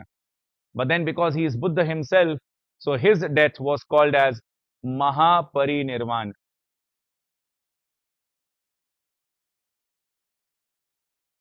Mahaparinirvan. This is the death of Gautam Buddha. In fact, coincidentally, that Gautam Buddha was born, he got nirvan, which is enlightenment, and he passed away, that is Mahaparinirvan. All the three happened on the same day. Just suppose Monday to Monday, all on the same day. Which day was this? The full moon day. The full moon day of the month of Baisakh. Baisakh is a it's a calendar month as per the Hindu calendar. Just like in the modern day calendar, we have January, February, etc. So the Hindus, they use for their own religious purposes, they use a lunar calendar. So every month has only 30 days. That is how you see that most of the Hindu festivals, they don't fall on the same date every year. क्योंकि आज जब हम date बोलते हैं तो हम दूसरा calendar use करते हैं, but it falls on the same date as per the Hindu calendar, right? So full moon day of Baisakh, full moon को क्या बोलते हैं? पूर्णिमा. So it was on the Baisakh Purnima, on the day of Baisakh Purnima, that Buddha was born. He got nirvan, enlightenment, and he passed away, Mahaparinirvan, all on the same day, Baisakh Purnima. And that is how that today all the governments across the country, the union government as well as the United Nations, celebrates Baisakh Purnima as Buddha Purnima.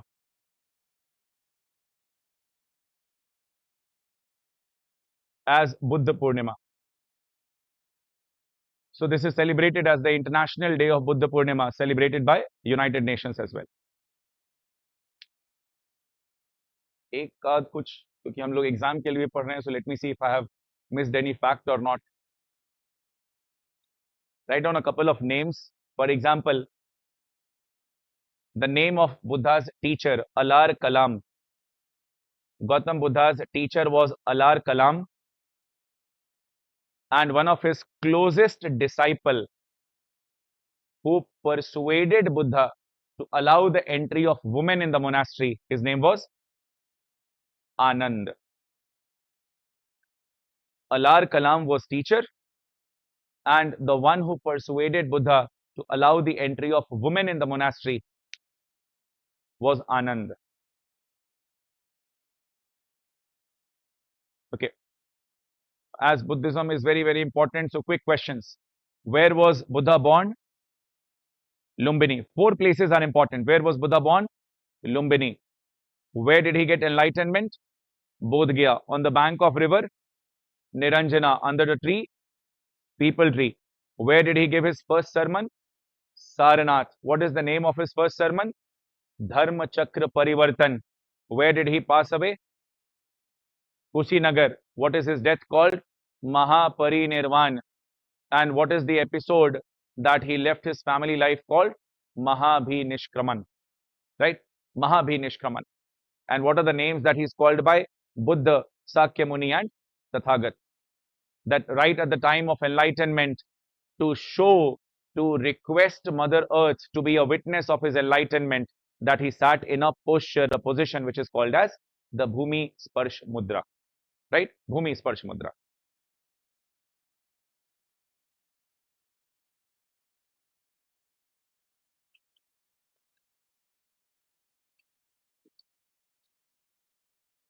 Because the story of the Buddhist councils is related to what happened at the time of Buddha's death. So let me first talk about the Buddhist council, and in fact it will have some almost around some 15-16 keywords, facts. There have been multiple times questions on it, so I will discuss that first. After the cremation of Gautam Buddha at the time of his death, that when the monks were returning to the monastery, some young monks, they are walking very fast back to the monastery. बहुत जल्दी जल्दी चल के जा रहे हैं. That raised curiosity in the mind of a senior monk, that what kind of a hurry they might have. Why are they walking so fast back to the monastery? वही थोड़ा जल्दी चल के जितना हो सकता था. So he tried to catch up with them, and he overheard their conversation that let's walk fast. Shayad this is the time when the traders, the rich traders, come to the monastery to offer donations. Because the traders supported the counter Vedic culture, yes or no? Why? Because no concept of animal sacrifice. So the traders, most of the traders, they supported Buddhism and Jainism. So traders, the kings, they used to make huge donations to the Buddhist monastery, ताकि Buddhist Monks को कोई दिक्कत नहीं हो रहने में. तो बोलता है चलो जल्दी जल्दी चलते हैं, अभी वो जो रिच ट्रेडर्स होते हैं उनका आने का टाइम हो गया है. Now there is no Gautam Buddha standing कि बस हम ऐसे जो हाथ में डाल दिया वो ले लेंगे. अब तो now I will tell the trader कि कल मैंगो लेकर आना, अच्छा कपड़ा लेके आना, ये लेकर आना. We will make demands that there is no Buddha left in our monastery. He is not alive to really guard us, right? So we are free to ask for any donation. We will make merry in the monastery. When this was heard by a senior monk, he was puzzled, he was disturbed that right on the day of cremation of Buddha, that these young monks have become corrupt. What will happen to the teachings of Buddha? What will happen to the Buddhist monasteries after some time? That some of the people were actually joining the monastery only because the monastery used to get rich donations. अच्छा खाना खाने को मिलेगा, कपड़े मिल जाएंगे, so let's go to the monastery. And that is how they felt कि अब तो there is no Buddha left, तो अब हमको जो मन करेगा हम वो करेगा. The Buddhist monk became very, very puzzled. He suddenly informed about this to all the other senior monks. and he said it's high time that we now codify the teachings of Buddha, because Buddhist teachings were till now present in oral form. Buddha did not write down कि ये मेरा rules regulation है. He was just preaching to people.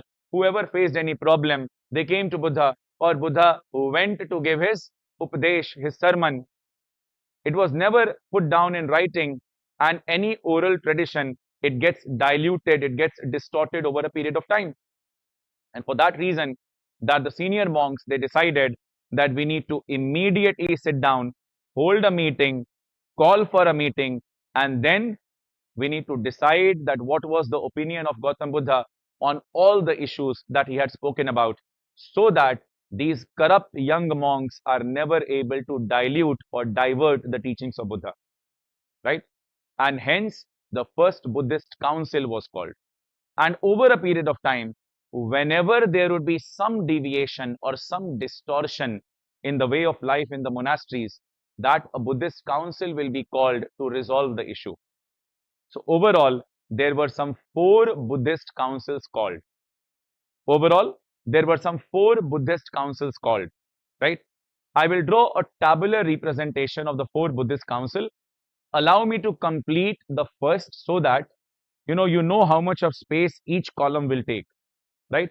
I think to cover it, you will have to turn your notebook into landscape. ऐसे होता है ना, जैसे आपका भी पोर्ट्रेट फॉर्म में, उसको लैंडस्केप में width में across लिखेगा, but allow me to complete the first row first, okay? Then only you write. How we will write? Say the council. Which council? Then the year in which it happened. Then the place where the meeting was held. The place where the meeting was held. And because we know that the kings, especially the Magadhan kings, because they were Shudra in origin, that they supported the counter Vedic culture. So the kings used to support these meetings कि ठीक है आपने meeting decide किया है ना, सारा tent went वो भी, आई मीन ऑब्वियसली टेंट नहीं, मतलब जो भी रहने का मीटिंग का खर्चा मेरे ऊपर, that I will get a cave prepared जहां आप लोग बैठ के आराम करें, बात कर सके, खाना पीना, everything on me. And you come out with a rule, it will be my duty to ensure that it is implemented. So every Buddhist council was supported, patronized by, was supported, was patronized by a king. So the king who patronized, so patron king, the patron king. After the patron king, that the king will just patronize that, okay, I'm supporting the council, but the meeting will have to be chaired by any learned man. So there used to be a president monk, who will preside over the meeting. Okay. And then finally, that what was the outcome of this meeting? Outcome. Okay, do not write. I will let you know when to start. The first council was held right in the year when Buddha died, 3 months after Buddha's death. So Buddha was born in 563 BC. He died at the age of 80. So he basically died in 483 BC. So the first council was held in 483 before Christ. Where was it held? At this time, the capital of the Magadha kingdom was at Rajgir. So it was held at Rajgir. The king was Ajatashatru. The king was Ajatashatru. The president monk was Mahakashyap.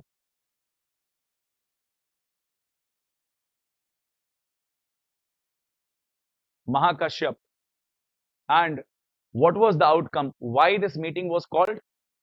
So as to write down the teachings of Buddha. So there was a compilation of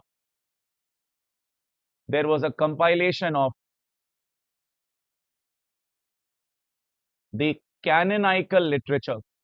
See, canonical बोलते हैं जो original teachings होती हैं. Canonical literature. For example, even after Buddha, there would be many Buddhist monks who will come and who will give their philosophy, right? Who will teach something to the world. But then what will be the canonical literature in Buddhism? Something that was taught by Gautam Buddha himself, right? The original teachings of Buddha, that will be called as the canonical literature. So that was compiled. Anybody, what is the Buddhist literature called? Huh? The Pitak literature. So you have three different books, Vinay Pitak, Sutta Pitak, Abhidhamma Pitak at present. लेकिन यहाँ पर सिर्फ दो books लिखी गई थी. Only two books. Later, the third book got added. Okay. So now you can please copy it.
Copied?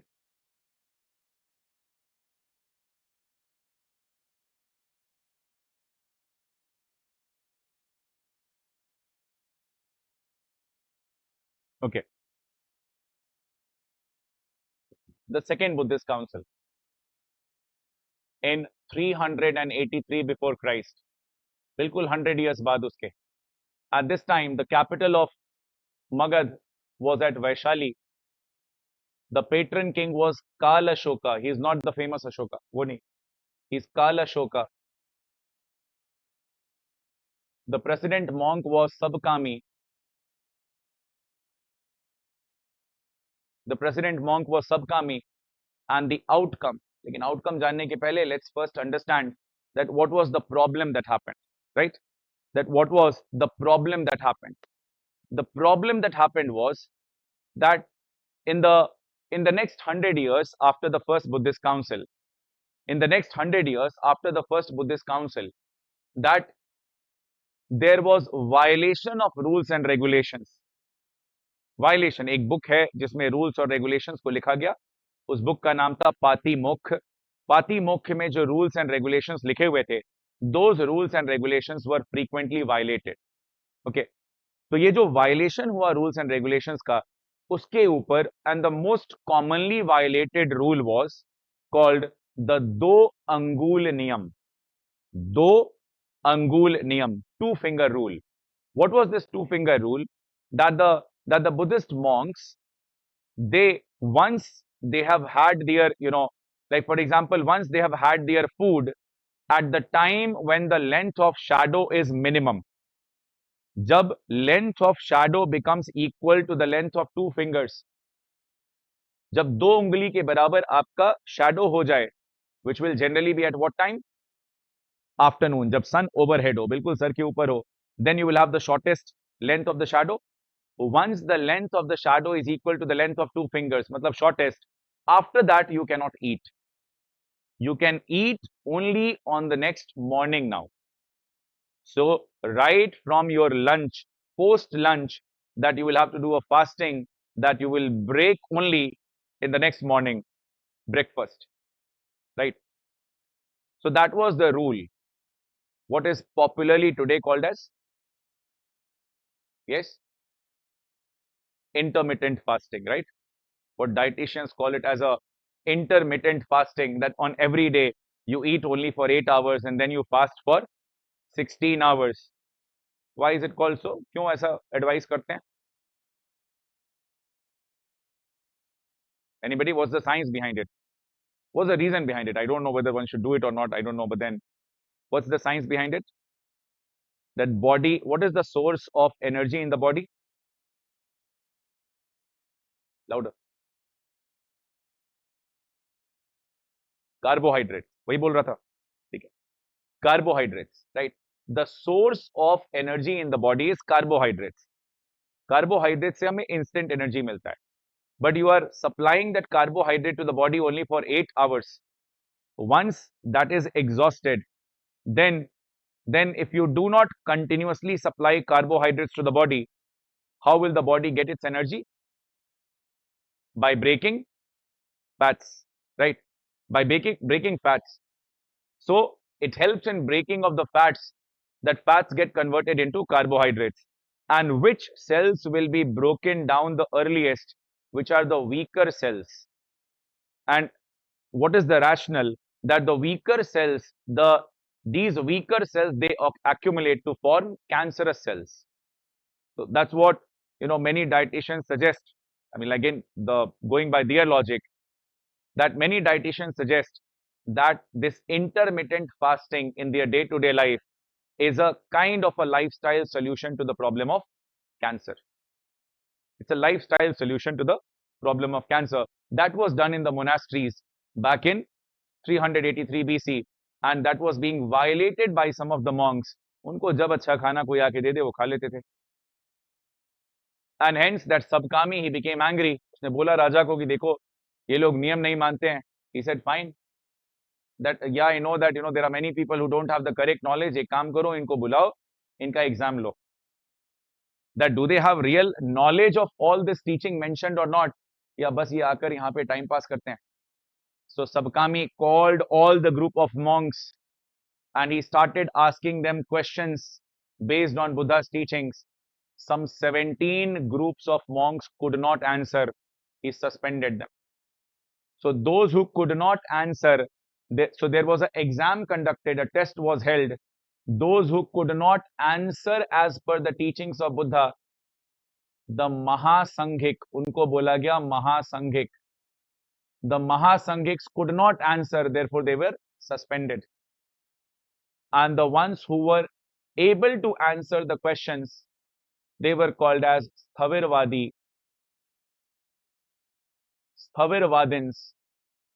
They were able to answer and therefore they were allowed to remain in the monastery. Right? They were allowed to remain in the monastery. The third Buddhist council, 250 before Christ. Now that the capital, which was the capital for the longest period of time, Patliputra, the present day Patna, the patron king is Ashoka. Ashoka himself was a Buddhist monk. The president monk is Moggalliputta. Moggalliputta. तो ये सब में common रहेगा that those who are not following Buddhism, they will be removed from the monastery. That is a common thing now. ठीक है? That all the monks who did not follow Buddhism properly, they were not following the rules and regulations of the monastery, they were suspended. But then what important happened over here? A, that Moggalliputta himself wrote down a book which is Abhidhamma Pitak. What is the meaning of the term Abhi? Special. Abhi का मतलब है special. Dhamma in Buddhist teaching, Dhamma in Buddhism means the original words of Buddha, the original teachings of Buddha. Have you heard of this chanting called as that Buddhang Saranang Gacchami, Dhammang Saranang Gacchami? Kabhi monastery mein suna ye? That I'm taking the shelter of Buddha, I'm taking the shelter of Dhamma. What is Dhamma? His teachings. I'm taking the shelter of his teachings. So Dhamma means the teachings of Buddha, the words of Buddha. Dhamma means the teachings of Buddha, the words of Buddha. So all the special teachings of Buddha were compiled in the form of one book. Basically, इसके पहले क्या था? कि Buddhist teaching को लेकर सिर्फ एक ही book थी, एक बुक था जिसमें रूल्स एंड रेगुलेशंस थे, है ना, उसको बोलते हैं विनय पिटक, वो बाद में देखेंगे फिलोसफी में, that there was one book where all the rules and regulations were compiled, and there was another book where that all the teachings of Buddha were compiled. The problem was that Buddha, he was teaching to everyone, a layman, an illiterate person, anybody who came, student, farmer, anybody who came, he was teaching them. And he also had, some religious discussions with the priests, with the scholars of other religion. So उसमें क्या हो रहा था, that in the same book at times you had a very very ordinary philosophy, very, एक बहुत regular आम बोलचाल की भाषा वाली philosophy थी, the philosophy that he preached to common people, and then suddenly you will have a very very serious debate discourse which was the discussion with a religious scholar. So what Moggalliputta Tissa did, all the teachings of higher philosophy, all the teachings of higher philosophy, he picked it out and put it in a book called Abhidhamma Pitak. So Abhi, all the special philosophical teachings of Buddha is compiled in the form of Abhidhamma Pitak. Am I clear? Okay. The second important thing that happened over here, in fact, one of the most important things that is responsible for spreading, for, for the global popularity of the teachings of Buddha, it is that he sent messengers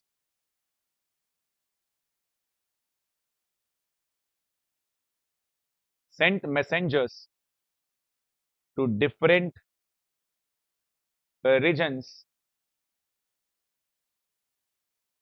to spread Dhamma, yeah, spread the teachings of Buddha. To spread Dhamma, Dhamma is the teachings of Buddha. To spread the teachings of Buddha, that he sent messengers at the end of the Third Buddhist Council, and in fact, to Ceylon. Ceylon is present day Sri Lanka.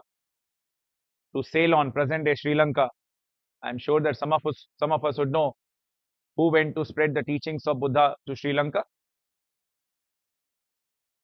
Ashoka's own son and his own daughter. So his son Mahendra and daughter Sanghamitra,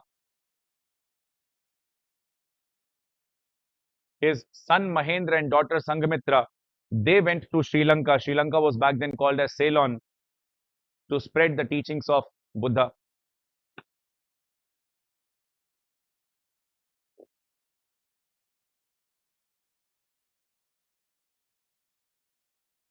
Okay, to spread the teachings of Buddha.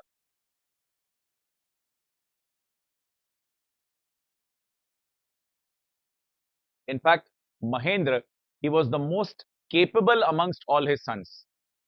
Mahendra was the most able administrator amongst all his sons. In fact, that Ashoka wanted that he should stay back and he should become the next king. But then he was such a devout follower of Buddhism that उसका मन नहीं लगता था ये राजपाट में. He did not want to become king. He wanted to become a full-fledged Buddhist monk, and he decided to go to Sri Lanka to spread the teachings of Buddha. Okay. So this is where that Buddhism went global, that it went to different regions, Southeast Asia, to South Asia, to southern part of India, etc. And then the fourth Buddhist council, which was held in 72 AD. So now after the birth of Christ. 72 AD, after the birth of Christ. This was held in Kashmir.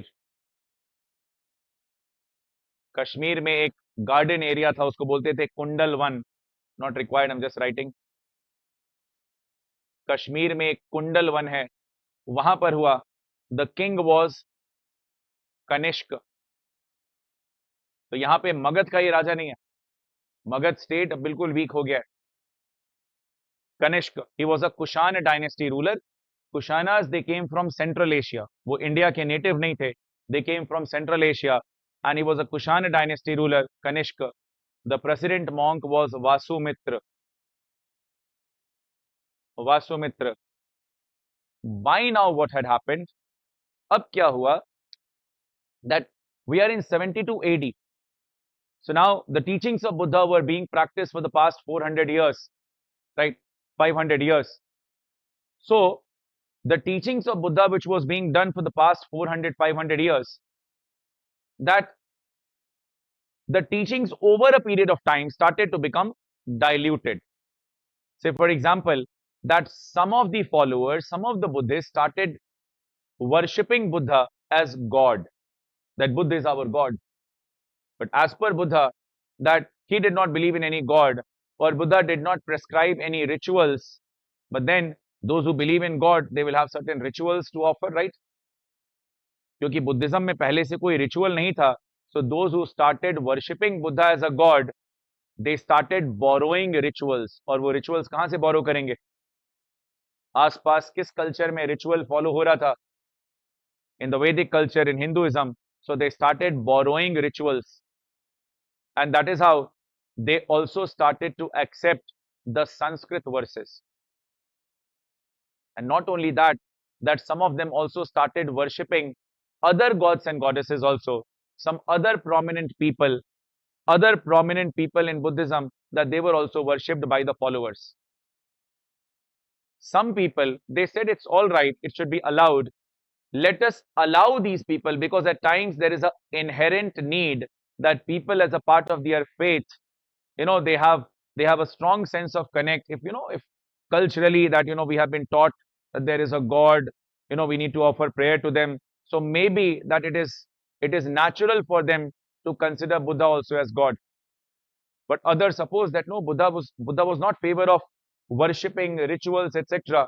So that Buddha was not a God, he was an enlightened human being. So those who started worshipping Buddha as a God, they said कि इतनी छोटी सी बात पे हमें ज्यादा protest नहीं करना चाहिए. Let us be liberal. At least, okay, fine, they are worshipping God, they are worshipping Buddha as God, but then at least, even if we allow them to join the Buddhist monastery, then at least they are benefited by the teachings of Buddha. So let's not be very liberal. Sorry, let's not be very conservative. Let's be liberal. Let's allow people of different practices to come on board of Buddhism. So at least that Buddha's teaching will spread. And they called themselves that we are liberal people. We are carrying more people. We are ignoring certain things. We are becoming liberal. We are not. What is liberal? Liberal का मतलब absence of restriction. We are not restricting कि नहीं तुम बुद्ध को भगवान बना के नहीं पूजा कर सकते हो. We are liberal. We are allowing people to do it as long as they are interested in getting the correct knowledge of Buddha's teachings. And they started calling themselves as that we are carrying everyone. So we are the great carrier. हम किसी को नहीं बोलते हैं कि हमारे गाड़ी से उतर जाओ. No. We are the great carrier. We carry everyone. Mahayan. Yan is a carrier. Maha, great, that we are the great carrier, we are carrying everyone, Mahayan. So basically in the Mahayan Buddhism, that Buddha is worshipped as God, even Sanskrit verses were incorporated, some rituals were practiced, and that other gods and goddesses also emerged over a period of time. Other gods and goddesses, they also emerged over a period of time in Mahayan Buddhism. But those who opposed it, that no, Buddha was not a god. Buddha was an enlightened human being, and he always wanted that his knowledge should be discussed, preached in the language of the common people. That why are we diverting to the language of Sanskrit? In doing so, we are excluding the common people. जो ये सारी बातें कर रहे थे, उनको Mahayana Buddhist बोल रहे थे that they are very very conservative. ये इनके कारण बुद्धिज्म बहुत लिमिटेड रह जाएगा, कुछ लोगों के तक ही रह जाएगा. And they started calling them as Heenyan. Basically, if you look at the word heen is derogatory. Heen का मतलब छोटा, that they are lesser carrier. So if you ask those, जैसे जिनको महायानीज हीनयान बोलते हैं, वो खुद को हीनयान नहीं बोलेंगे, right? They will call themselves as the original Buddhists, those who follow the true rules and regulations of Buddhism, that from Sthavirvadi, Thervadi, that they will call themselves as Thervadi. So Buddhism got divided into Mahayana Buddhism and Hinayan, but Hinayan is a derogatory word. So those who followed what is called as Hinayani, वो अपने आप को बोलेंगे थेरवादी. Okay. So this Buddhism got divided into, there was a division of Buddhism at this point of time, and Kanishka allowed the division of Buddhism. It was allowed because even Kanishka, who was from Kushan dynasty, Kushans who had come from Central Asia, Kushans among all the foreign invading tribe, हम पढ़ेंगे अभी से करीब करीब 3 class बाद, that Kushans who came from Central Asia and among all the foreign invading tribes that came at that time, Kushans were able to rule the maximum territory. But then Kushans were seen as outsiders. Raja outsider है तो थोड़ा उसको मतलब generally nobody prefers to be ruled by an outsider, yes or no? In politics there is a very strong son of the soil culture, है ना? Son of the soil culture. The best person from Arunachal may not be accepted as the chief minister of Assam, right? There will always be उसके against एक हमेशा एक क्या easily रहेगा कि नहीं ये हमारा आदमी नहीं है, राइट? मैं तो ये स्टेट का एग्जांपल दे रहा हूं. लोकल सेल्फ गवर्नमेंट जो पंचायती राज इलेक्शंस होते हैं, they represent the most beautiful idea of outsider insider. वो तो जो हमारा मोहल्ला के इलेक्शन में दूसरे मोहल्ला का आदमी आ गया उसको भी आउटसाइडर बोल देते हैं ना. सो that anybody who is being governed likes to be governed by the own people. So in that case, that when large territories of north and northwest part was ruled by the Kushanas, they were looking to patronize some Indian culture so that they are accepted as that okay ये हमारा अपना आदमी है. इसीलिए Kushan dynasty जब हम पढ़ेंगे, शुरू में रूलर का नाम है कजूला कदफीसिस, वीमा कदफीसिस. नाम सुन के थोड़ा सा लोकल टाइप का नहीं लग रहा है. उस रीजन में नॉर्थ वेस्ट और नॉर्थ में सडनली एक आदमी आया, उसने बोला मेरा नाम क्या है? कनिष्क. कनिष्क सुनने में लग रहा है एक नॉर्थ वेस्ट नॉर्दर्न आदमी को लग रहा है शायद अपना ही आदमी है. इसका नाम क्या है? कनिष्क. ओके, इंग्लिश में उसको कनिष्का बोल देते हैं, कनिष्क. जैसे Ahom kings, Ahoms who came from Maulung region, Ahom के राजा लोग का नाम क्या है? चाउलुंग सुखाफा, सुदांगफा, सुदिंगफा, सुखांगफा, सुहुंगमुंग, सुक्लेनमुंग. ये असम में आदमी को लग नहीं रहा है कि ये अपना राजा है ना. तो जब वो रूल करना लगे, थोड़ा ज्यादा रूल करने लगे, सडनली नाम चेंज कर लिया. प्रताप सिंघा, गदाधर सिंघा, कामेश्वर सिंघा, लक्ष्मी सिंघा, है ना. अब थोड़ा लग रहा है कि अपना आदमी रूल कर रहा है. नहीं तो राजा कभी भी बाहरी हो, है ना, तो लोगों को लगेगा कि हम आउटसाइडर से रूल हो रहे हैं. There is always a what is called as a son of the soil feeling in any community of the world, right? Son of the soil feeling कि हमारा एरिया है, हमारा अपना आदमी रूल करेगा. तो and exactly the same thing Ahoms did. Ahoms initially used to practice what is called as a Fralung culture. Fralung animism culture होता था, वो स्पिरिट वर्शिप का. बट सडनली वो क्या करना शुरू कर दिए? हिंदुइज्म प्रैक्टिस करना शुरू कर दिए. क्यों? क्योंकि ब्रह्मपुत्र वैली में पॉपुलर रिलीजन क्या था? हिंदुइज्म. सिमिलरली ये लोग भी आकर, लेकिन अहोम्स लेट से आए, 1228. ये तो बहुत पहले आ गए. इस समय Hinduism, because it is non missionary in nature, Hinduism is non-missionary in nature. That means it does not believe in religious conversion. You can be a Hindu if you are born in a Hindu family. As per Hinduism, that religious conversion has never been a principle in Hinduism. तो in fact उस समय थोड़ा ज्यादा जो Orthodox Hindus थे, अगर कोई कोशिश भी कर रहा है हिंदू बनने का तो बोलते थे नहीं नहीं तुम कहां से हिंदू हो गए, तुम हिंदू थोड़ी हो, तुम तो बाहर से आए हो, you are not born in Hindu culture. तो नो, उनको लगता था कि बाहर का आदमी हमारे रिलीजन में आएगा, then our religious practices will get corrupted. वो डाइल्यूट नहीं होने देना चाहते थे.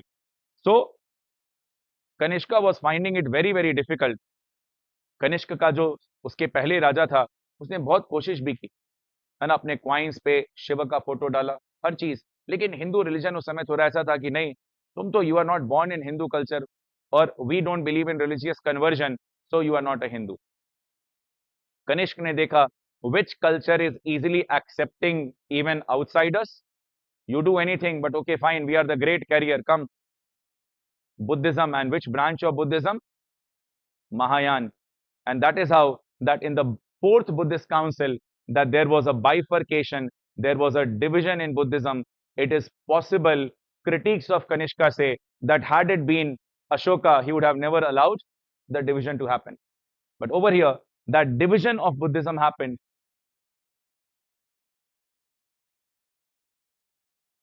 into Mahayana, which is the great carrier, within bracket, great carrier,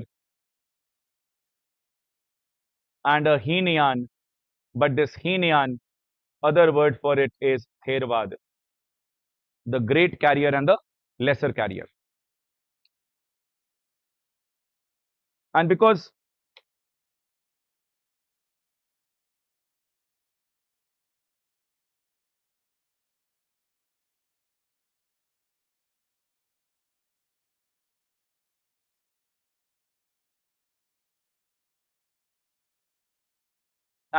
Buddhism,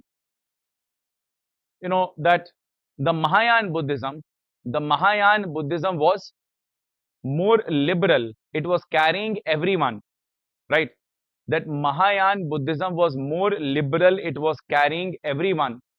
And hence, for that reason, that over a period of time, not over here, over a period of time, you see that new divisions started to appear in Mahayana Buddhism. For example, if you look at the Tawang monastery, it belongs to Mahayana Buddhism, but it belongs to the Gelug school of thought of the Vajrayan Buddhism. Vajrayan, it came out as a new branch from Mahayana. Vajrayan is thunderbolt, those who believe in Tantric Buddhism. So Mahayana se fir baki aage bhi divisions nikle, but remember that is not over here, so I'm not mentioning, because it is possible you would have heard of these terms, so I'm mentioning it, that Vajrayan Buddhism, Vajra, thunderbolt, those who believe in the power of Tantra and Mantra, Tantric Buddhism, right? Tantric Buddhism. So the our own Tawang monastery, it belongs to the Gelug school of thought of Vajrayan Mahayana Buddhism. Okay. So with that, this is the list of the four Buddhist council. You must remember that where it was held, who was the patron king, the president monk, and the outcome. So this will be definitely in the dinner digest question that I'll be putting in the group today, right? And tomorrow, maybe when I start the class, so I will just give you, so that you remember it, I will give you a match the following question to begin. Okay. दो बार इससे question आ रखा है, कभी तो कोई president monk किसका था, या किंग कौन सा था किसी बुद्धिस्ट काउंसिल का, या किस जगह पे कौन सा बुद्धिस्ट काउंसिल हुआ, right? Okay, so that will be it from my side for today. Tomorrow when we meet, we will be starting with the Buddhist philosophy, and we will see that in Jainism, okay, easy. I have my legal 10 minutes left. Okay, easy. और ये घड़ी 5 minutes past है. So in reality, it is not even 12:50, it's 12:45. Okay.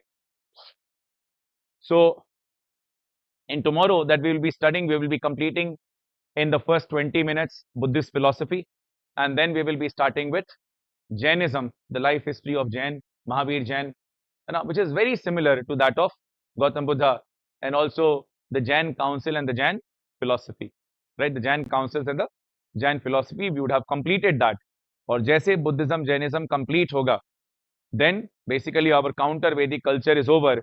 We will come back to the end of the Vedic era and then go in the different direction, that the politics and economics, which had become very, very powerful and prosperous, that how the rise of Mahajanapads happened, which all Mahajanapad, which all kingdoms were very powerful, कैसे आपस में लड़ाई करके, and Magad went on to become the most powerful kingdom, right? वहां से हमारा political journey शुरू होगा, political history, which will go on for around 3 classes, and then once we end that we would have completed the ancient history, right? Ancient history is very important. Ancient history में, that ancient history you will have around some 6-7 questions, ठीक है, जहां पर सबसे powerful topics क्या है, prominent topics क्या है, इंडस वैली सिविलाइजेशन, राइट। और अभी ये टाइम नहीं है कि कौन सा ज्यादा लाइकली है उससे पढ़ते हैं, बस read everything, even one question will matter, right, even one question will matter. There are two things. If you are studying very sincerely, if you are studying sincerely, at least for prelims, as I said that prelims is basically a rejection of non-serious and semi-serious people, right? Serious people एक ही case में miss कर सकते हैं, that if they are not practicing a lot of questions, right? और may be थोड़ा exam pressure में अगर कोई हैंडल नहीं कर पाया, these are the two risks. Okay, if you are preparing sincerely, even in the worst case scenario, the margin of miss will be very very small, very very small. That's why that practice the question on a daily level. क्योंकि आप जो silly mistake करते हैं, silly mistake क्या कि हम question ठीक से नहीं पढ़ा, जल्दी से पढ़ लिया, है ना, these are silly mistakes. But the problem is that when you have marked the answer, and I am sure you know that you have to mark the answer in bubble, जो हम फिल करते हैं वो pen से करते हैं या pencil से, पेन, पेन, तो फिर वो एक बार जो फिल हो गया, you cannot change it, right, you cannot change it. So that is why it's very important, आप silly mistakes अगर आप avoid कर पाएं, silly mistakes, then you will easily increase your marks. And silly mistakes are very very risky. Why? Because अगर question difficult है तो आप answer नहीं करेंगे, as simple as that. You will make silly mistakes in which questions, which are simple questions. So ideally you should have got a +2, ideally +2 होना चाहिए था, लेकिन हो क्या गया, -0.66, तो डिफरेंस कितने का बन गया, 2.66.